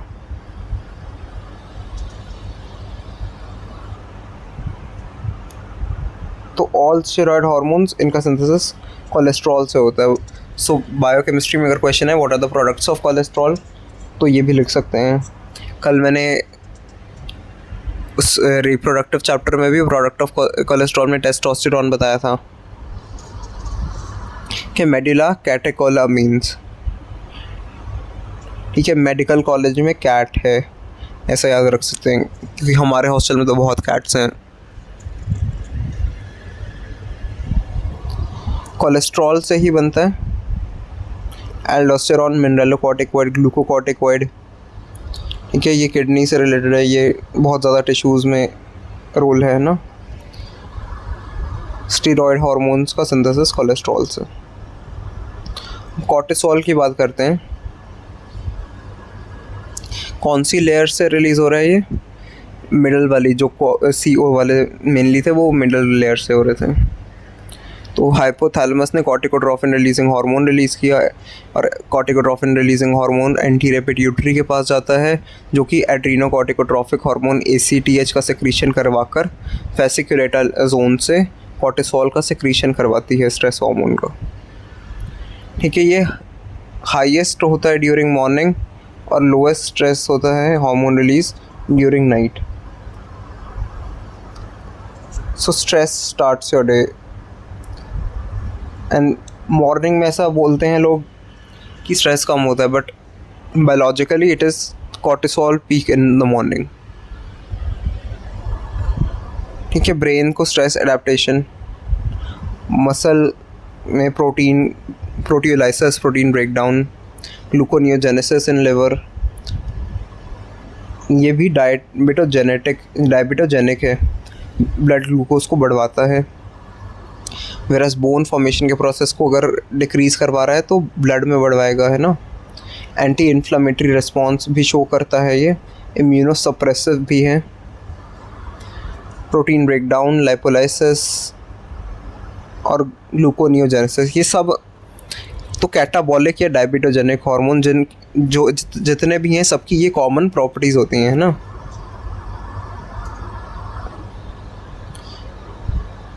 तो it is the principal glucocorticoid.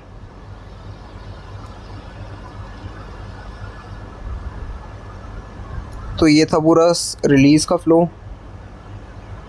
ठीक है, ये ग्लूकोज के साथ साथ ब्लड प्रेशर को भी मेंटेन करता है। प्रिंसिपल हार्मोन बोला है मैंने इसे। सो एक शॉर्ट नोट आता right about the permissive action of cortisol. तो प्रिंसिपल जैसे परमिशन देता है तो वैसे ही कॉर्टिसोल बाकी हार्मोन्स को परमिशन देता है काम करने के लिए, उसकी प्रेजेंस में ही बाकी हार्मोन्स ढंग से फंक्शन कर पाते हैं।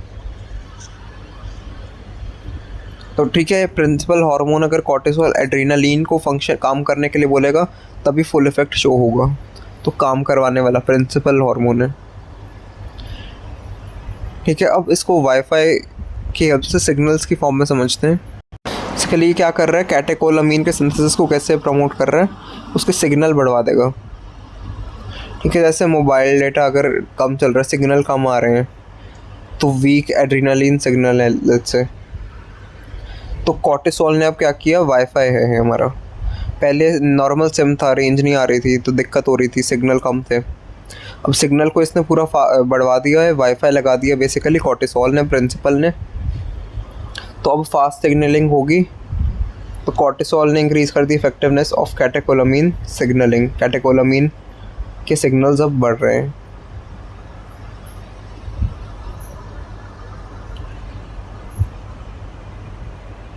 और ये क्या करवा रहा है, it increases adrenergic receptor expression. क्योंकि एड्रेनालिन के जो रिसेप्टर्स होते हैं उनके एक्सप्रेशन को प्रमोट करवा रहा है। कि एड्रेनालिन हार्मोन है, उसका रिस्पॉन्स कम था विदाउट कॉर्टिसोल के, रिसेप्टर्स के कम थे क्योंकि। अब कॉर्टिसोल ने क्या किया, एक VIP बूथ खोल लिया, तो कॉर्टिसोल क्या करेगा, कॉर्टिसोल रिसेप्टर्स बेचेगा बेसिकली। ठीक है, अब एड्रेनालिन का रिस्पॉन्स बढ़ जाएगा। So with cortisol many alpha and beta receptors will be there. Receptor बढ़ दिए, इसने बढ़वा दिए, तो सिग्नलिंग अच्छी होगी। जहाँ जैसे इसने पहले वाईफाई लगवाया था, है ना, तो अब यहाँ पर ये सिम बेच रहा है बेसिकली VIP बूथ लगाकर, तो ज़्यादा सिम बेच रहा है, ज़्यादा रिसेप्टर्स हैं, तो more response will be there to adrenaline, adrenergic receptors increase. ठीक है, और ये क्या करवा रहा है, कॉर्टिसोल इनहिबिट करवा रहा है ऑस्टियोब्लास्ट की एक्टिविटी को। ठीक है। ऑस्टियोब्लास्ट अगर कोई कंट्री है तो उसका यूथ है, तो वही बेसिकली इमेच्योर है, जो अभी वो पूरी कंट्री की फाउंडेशन को ले करेंगे आगे चल के, फ्यूचर है ना। बट कॉर्टिसोल क्या कर देता है, उसको रोक रहा है। क्यों रोक रहा है? क्योंकि कंट्री को ऐसा समझना है कि ये कंट्री नहीं बल्कि बोन है। क्या बनवा रहे हैं, ये बिल्ड करवा रहे हैं बोन को, ऑस्टियोब्लास्ट। बट कॉर्टिसोल रोक रहा है, तो इसकी वजह से बोन फॉर्मेशन कम हो जाता है और ऑस्टियोपोरोसिस भी हो सकता है। तो ये नेगेटिव इफेक्ट देख लिया हमने।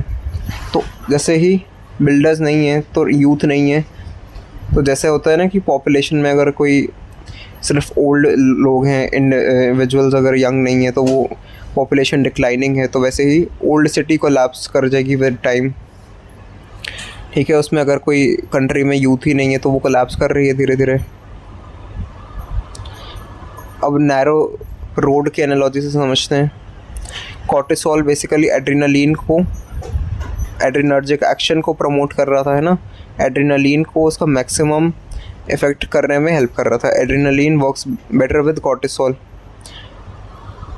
क्यों? क्योंकि ये cortisol is a dilatory hormone, bronchioles का डायलेशन करवाएगा। ठीक है, नैरो एयरवे था, कम था पाथवे उसका, ब्रोंकियोल्स का डायमीटर कम है, पतली सड़क है तो ढंग से जाने में प्रॉब्लम होगी। वाइड रोड पे उसने रोड का साइज़ बढ़वा दिया। कॉर्टिसोल है ना बेसिकली एक अच्छा नेता या प्रिंसिपल है जो कि सारे काम करवा रहा है, वाइड रोड बढ़वा रहा है, तो bronchodilation has better air flow. Now let's talk about Cushing syndrome and Addison disease.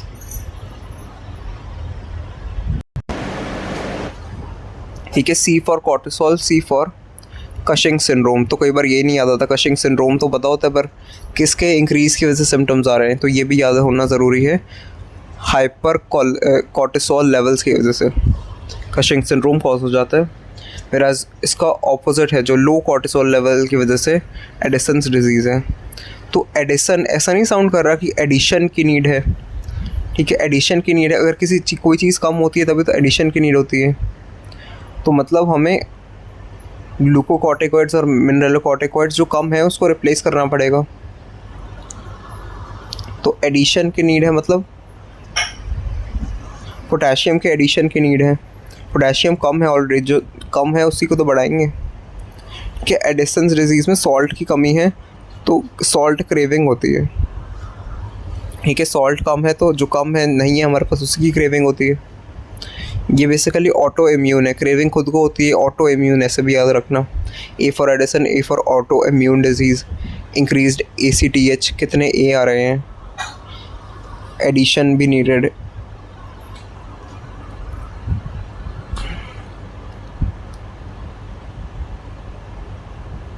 अब characteristic features of Cushing syndrome very important.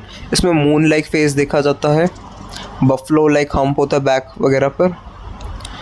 Hyperglycaemia, क्योंकि ये डायबिटोजेनिक हार्मोन मैंने बोला था, तो glycemic levels blood glucose level को इंक्रीज़ कर देता है। ठीक है, मसल वेस्टिंग करवा देगा क्योंकि ज़्यादा इसका लाइपोलाइटिक का रोल था। हाइपरटेंशन, बीपी इंक्रीज़ करता है ना कॉर्टिसोल, तो हाइपरटेंशन हो जाएगी। अब मसल वेस्टिंग के साथ साथ थिक स्किन भी होगी। और मैंने बोला था कि ये बेसिकली ऑस्टियोब्लास्ट जो यूथ था उनको इनहिबिट कर रहा था, तो ये ऑस्टियोपोरोसिस भी हो जाएगा। पोर्स का जनरेशन इन द बोन्स है ना, वीकनेस।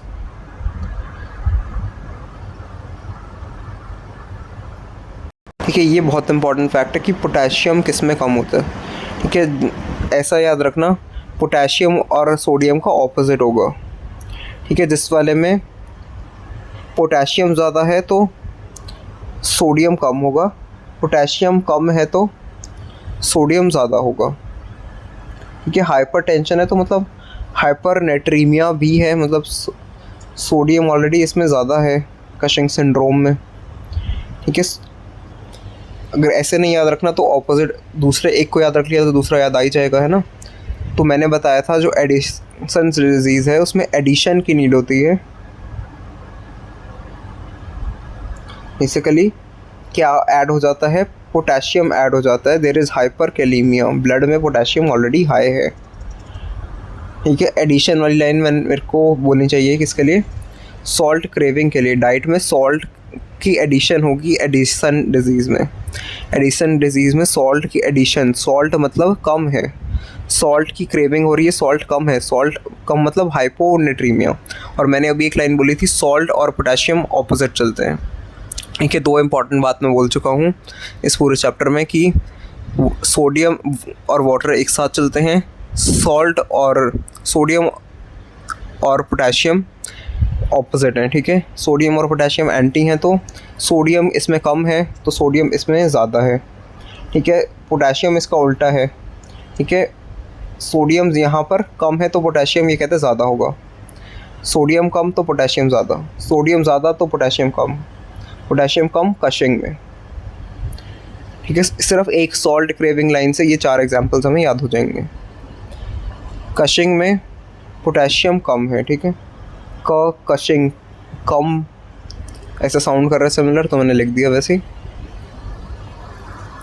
ठीक है, एक इम्पॉर्टेंट पॉइंट मैंने एडिशन को डिस्कस करते हैं, स्किन ब्रॉन्जिंग, वेरी इंपॉर्टेंट।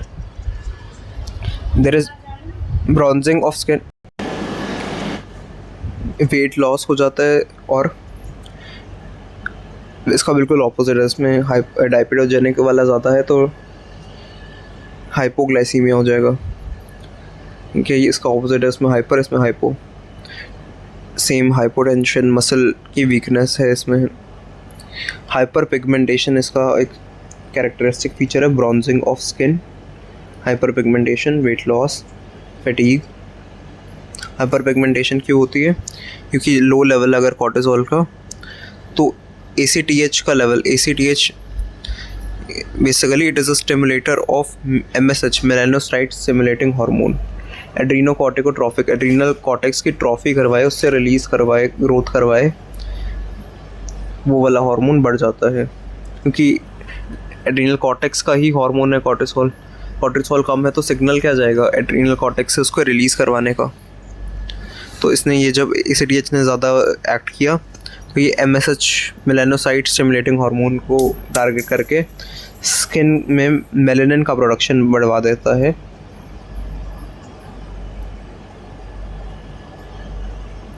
इसमें moon face, buffalo hump, central fat, central obesity, abdominal fat, thick abdominal fat ज़्यादा होता है, और बल्कि क्योंकि मसल वेस्टिंग हो रही है तो सारा फैट यहाँ पर एब्डोमेन में ही इकट्ठा हो गया, और लिम्स बल्कि पतले हैं, हाथ थिन लिम्स हैं, और थिन स्किन है, इजीली ब्रूजिंग विजिबल है। ठीक है, ये सब हो गया। नेक्स्ट आ जाते हैं एक इम्पॉर्टेंट कॉन्सेप्ट पे, एल्डोस्टेरॉन एस्केप। तो यहाँ पर मेरी सोडियम फॉलोज, जहाँ जहाँ सोडियम जाएगा वहाँ वाटर भी आएगा, वो वाली लाइन काम आएगी। तो ऐसा इमेजिन करो, एक बिल्डिंग में बहुत सारे लोग, सोडियम इकट्ठा हो रहा है। ठीक है, भीड़ लगी है, लाइक से कोई मॉल है वहाँ पर, है ना, तो यहाँ पर प्रेशर इंक्रीज़ हो जाएगा, इतना कैपेबल नहीं होगी वो प्लेस इतने लोगों को हैंडल करने के, जितने लोगों को हैंडल करने के लिए उससे ज़्यादा आ गए। तो इससे प्रेशर इंक्रीज़ हो गया, मतलब बिल्डिंग में प्रेशर, ब्लड पे प्रेशर इंक्रीज़ हो गया, हाइपरटेंशन, है ना।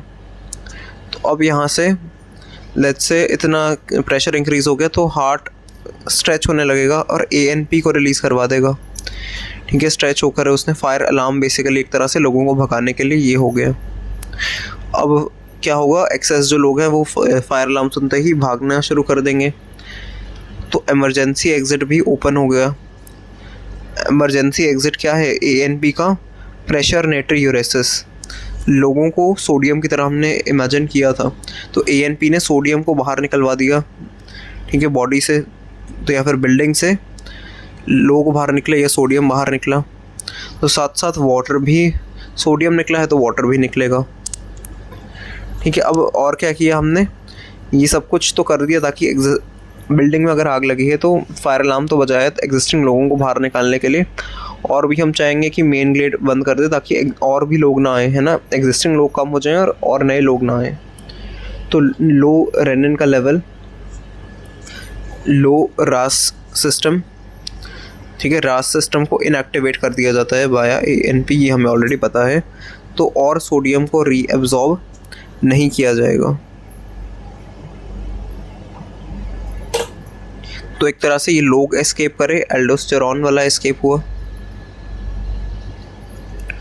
क्योंकि एल्डोस्टेरॉन का लेवल हाई है तो सोडियम और वाटर इंक्रीज़ हो गया, तो इस वजह से एक्सेस सोडियम को सेंस करता है, हार्ट की वॉल्स पे स्ट्रेच आता है तो एएनपी रिलीज़ हो जाता है, नेट्रियूरेसिस हो जाता है, वाटर भी निकल जाता है, तो इसलिए एडीमा नहीं होता, बट सेरेब्रल एडीमा होता है, ये मैंने ऑलरेडी बता दिया था।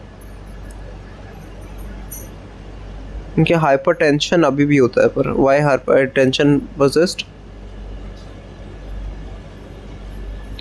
क्योंकि एस्केप एडीमा को तो प्रिवेंट कर रहा है बट हाइपरटेंशन को नहीं, क्योंकि कुछ लोग वहीं रह गए हैं, है ना, सारे थोड़ा बाहर निकल पाते हैं, कोई भी ऐसी इमरजेंसी सिचुएशन होती है उसमें। तो कौन सिंड्रोम में होता है ये एस्केप वाला फिनोमेना? ठीक है, एल्डोस्टेरॉन ने इनिशियली रिटेन किया सोडियम और वाटर को, बीपी इंक्रीज हुआ तो एएनपी रिलीज करके नेट्रियूरेसिस हुआ, रेनिन का सप्रेशन हुआ, क्योंकि इसके ऑपोजिट काम करता है, मैंने ऑलरेडी एक्सप्लेन कर दिया था पिछली स्लाइड्स में, है ना।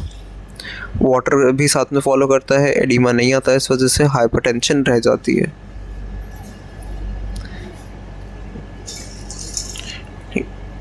ठीक है, तो अब आते हैं कौन सिंड्रोम पे।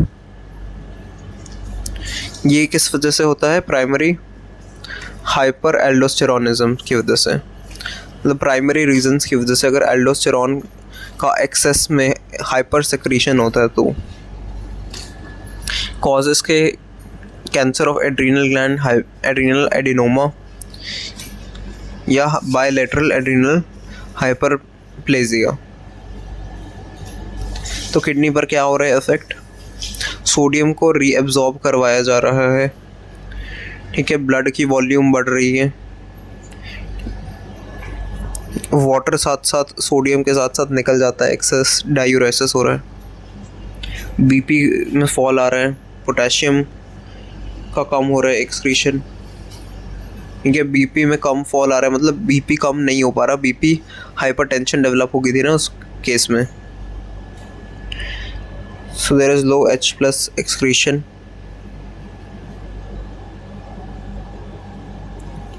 तो एल्डोस्टेरॉन ने H प्लस का सिक्रीशन किया और पोटेशियम का सिक्रीशन किया, एस्केप की वजह से लोग भाग गए और बच गए एडीमा से,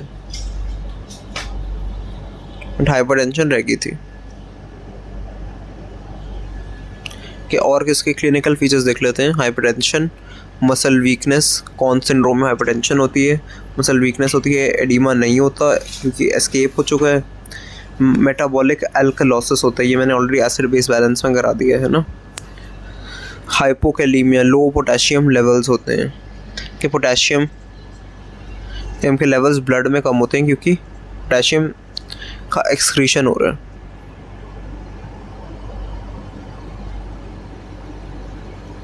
इनके ग्लोमेरुलोसा जो पहले वाली लेयर्स थी उसमें से एल्डोस्टेरॉन निकला, मिनरेलो कॉर्टिकॉइड है एल्डोस्टेरॉन, है ना।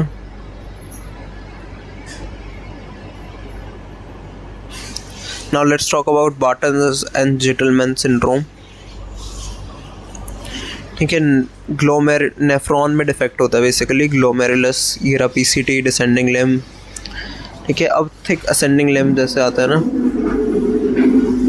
ठीक है। Barters syndrome thick ascending limb का डिफेक्ट है, सोडियम पोटेशियम 2 क्लोराइड चैनल्स का डिफेक्ट है, NKCC2। जेटलमैन सिंड्रोम DCT का डिफेक्ट है, NCC डिफेक्ट है, सोडियम क्लोराइड को ट्रांसपोर्टर का डिफेक्ट है, ठीक है। इनकी वजह से क्या होता है, सॉल्ट की वेस्टिंग हो जाती है, कि सॉल्ट का एक्सेस सिक्रीशन हो जाता है, वॉल्यूम कम हो जाती है, ठीक है, और इसकी वजह से रेनिन और एल्डोस्टेरॉन का सिक्रीशन बढ़ जाता है, रास मैकेनिज्म को एक्टिवेट होना पड़ता है।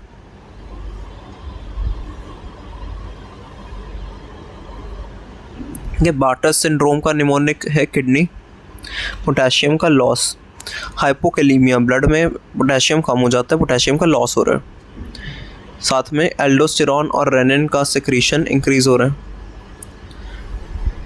ठीक है। अब इसमें डायूरेसिस जैसा इफेक्ट होगा, लूप डायूरेटिक है, किस वजह से होगा, क्योंकि सोडियम पोटेशियम 2 क्लोराइड ट्रांसपोर्टर्स में डिफेक्ट है, और क्या होता है, ई से excess calcium in urine, hypercalcemia होता है। सिम्टम्स हैं वाई से यॉर्निंग, फैटीग और weakness. Defect in sodium potassium 2 chloride cotransporters, ठीक है। Salt wasting, hypokalemia, metabolic alkalosis होता है इसमें, ठीक है। एल्डोस्टेरॉन वाले में पहले मैं भी बता चुका हूँ मैं, एल्कलोसिस है ना, एक्सेस यूरिन से कैल्शियम का रिमूवल। रेनिन और एल्डोस्टेरॉन एक्सेस में होते हैं। बीपी नॉर्मल या लो ही रहता है।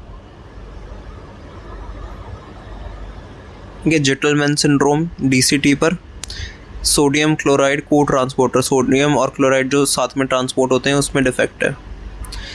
इसमें हाइपोकैलीमिया देखने को मिलेगा।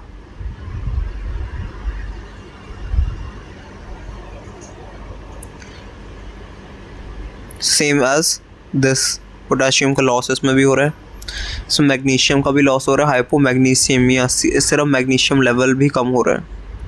हाइपोकैल्स सब मेन पॉइंट ऑफ डिफरेंस पर आए तो ये लिखना है, हाइपोकैल्सीयूरिया मींस यूरिन का कैल्शियम इसमें कम है, वेराज यूरिन कैल्शियम एक्सेस में था, E for excess calcium in urine Bartter में, ठीक है। Excess in urine calcium Bartter में, जिटलमैन में कैल्शियम यूरिन में कम होता है, ठीक है। वो मेटाबॉलिक एल्कलोसिस है, ये एल्कलाइन है, ये भी मेटाबॉलिक एल्कलोसिस है। ये दोनों में रेनिन और एल्डोस्टेरॉन का एक्टिवेशन होता है। बीपी नॉर्मल या लो इसमें भी रहता है, ठीक है। पॉइंट ऑफ डिफरेंस पर आए, रिसेप्टर डिफेक्ट पहला पॉइंट हो गया, कैल्शियम वाला दूसरा पॉइंट हो गया। तो मेनली ये इंपॉर्टेंट है, ठीक है, डिफरेंस में।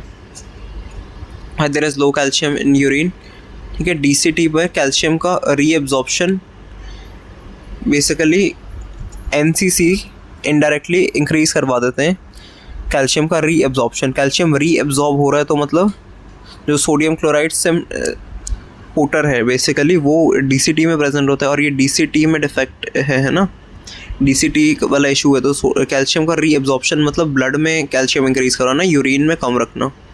तो एनसीसी जब ब्लॉक्ड हो जाते हैं सोडियम क्लोराइड से पोटर्स जिटलमैन में, तो कैल्शियम का बेसिकली एक्सेस रीएब्जॉर्प्शन हो जाता है। एक्सेस रीएब्जॉर्प्शन की वजह से कैल्शियम का लेवल अब ब्लड में इंक्रीज हो जाएगा और यूरिन में लॉस होगा ही नहीं, लेस कैल्शियम इन यूरिन, हाइपोकैल्सीयूरिया, ठीक है। दिक्कत ये नहीं है कि यूरिन में कम आ रहा है, दिक्कत ये है कि ब्लड में ज़्यादा हो रहा है, कि barter syndrome, thick ascending limb का डिफेक्ट, ये डीसीटी का डिफेक्ट है जिटलमैन। चैनल्स का difference, sodium potassium 2 chloride, sodium chloride से पोटर, इनके thick ascending limb loop diuretics दिए जाते हैं, ठीक है। डायूरेसिस जो होता है ना, एक्सेस यूरिन, जिटलमैन में थायजाइड डायूरेटिक्स दिए जाते हैं। यूरिन में कैल्शियम इंक्रीज है, whereas low calcium levels in Gitelman. Magnesium normal होता है वाटर में, बट मैग्नीशियम मैंने बताया था स्पेसिफिक टू जिटलमैन है ना, तो हाइपोमैग्नीशियमिया डिक्रीज है क्योंकि उसका मैग्नीशियम का भी ये रीअब्जॉर्प्शन ऐसा लेना देना है, तो decrease magnesium in blood magnesium level कम हो जाता है। दोनों में हाइपोकैलीमिया है, दोनों में एल्कलोसिस है, रास दोनों में एक्टिवेट हो रहे हैं। बीपी लो या नॉर्मल है, कि ये किस एज का तो कुछ नहीं, किसी में भी हो सकता है, वैसे चाइल्डहुड में ज़्यादा वाटर होता है। रास मैंने बोला दोनों में एक्टिवेटेड है, तो रास में होता है क्या exactly, salt loss in urine, common point था ना, यूरिन में सॉल्ट का आना, तो इससे ईसीएफ की वॉल्यूम कम हो गई, क्योंकि सॉल्ट जहाँ जहाँ आता है पानी भी आ जाता है, डायूरेसिस भी हो जाता है। अब एक्स्ट्रा सेलुलर फ्लूइड में पानी कम है तो रेनिन का एक्टिवेशन होता है, रेनिन एंजियोटेंसिन 2 को एक्टिवेट करता है, ठीक है। एंजियोटेंसिन कन्वर्टेज एंजाइम कहाँ प्रेजेंट होती है, लंग्स में, रास मैकेनिज्म मैं ऑलरेडी करा चुका हूँ है ना। तो एल्डोस्टेरॉन का लेवल इंक्रीज होता है, हाइपोकैलीमिया होगा और मेटाबॉलिक एल्कलोसिस।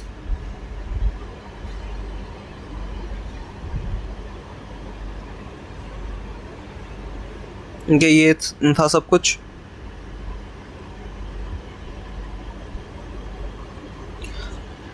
अब बात करते हैं नेक्स्ट लास्ट टॉपिक की, endocrine axis and negative feedback. ये सब कुछ बहुत इजी मैं बता चुका हूँ, सुप्रीम कोर्ट वाला है ना।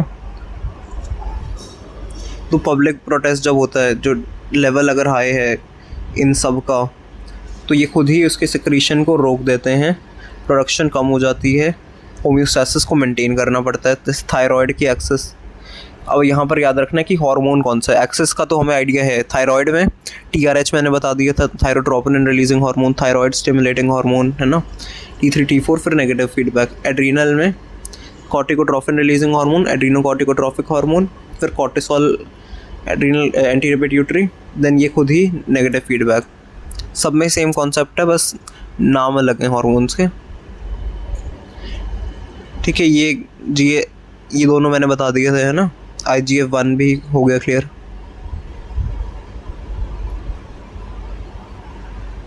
तो अब सर्केडियन रिदम, ठीक है, मॉर्निंग में कॉर्टिसोल पीक पे होता है, हमें पता है already.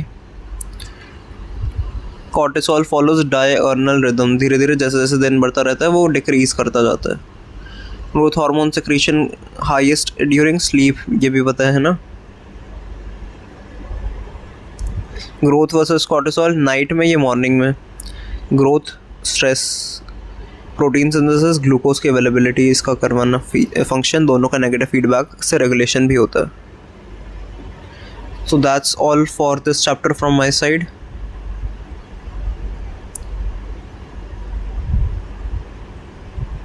So this was it. Thank you.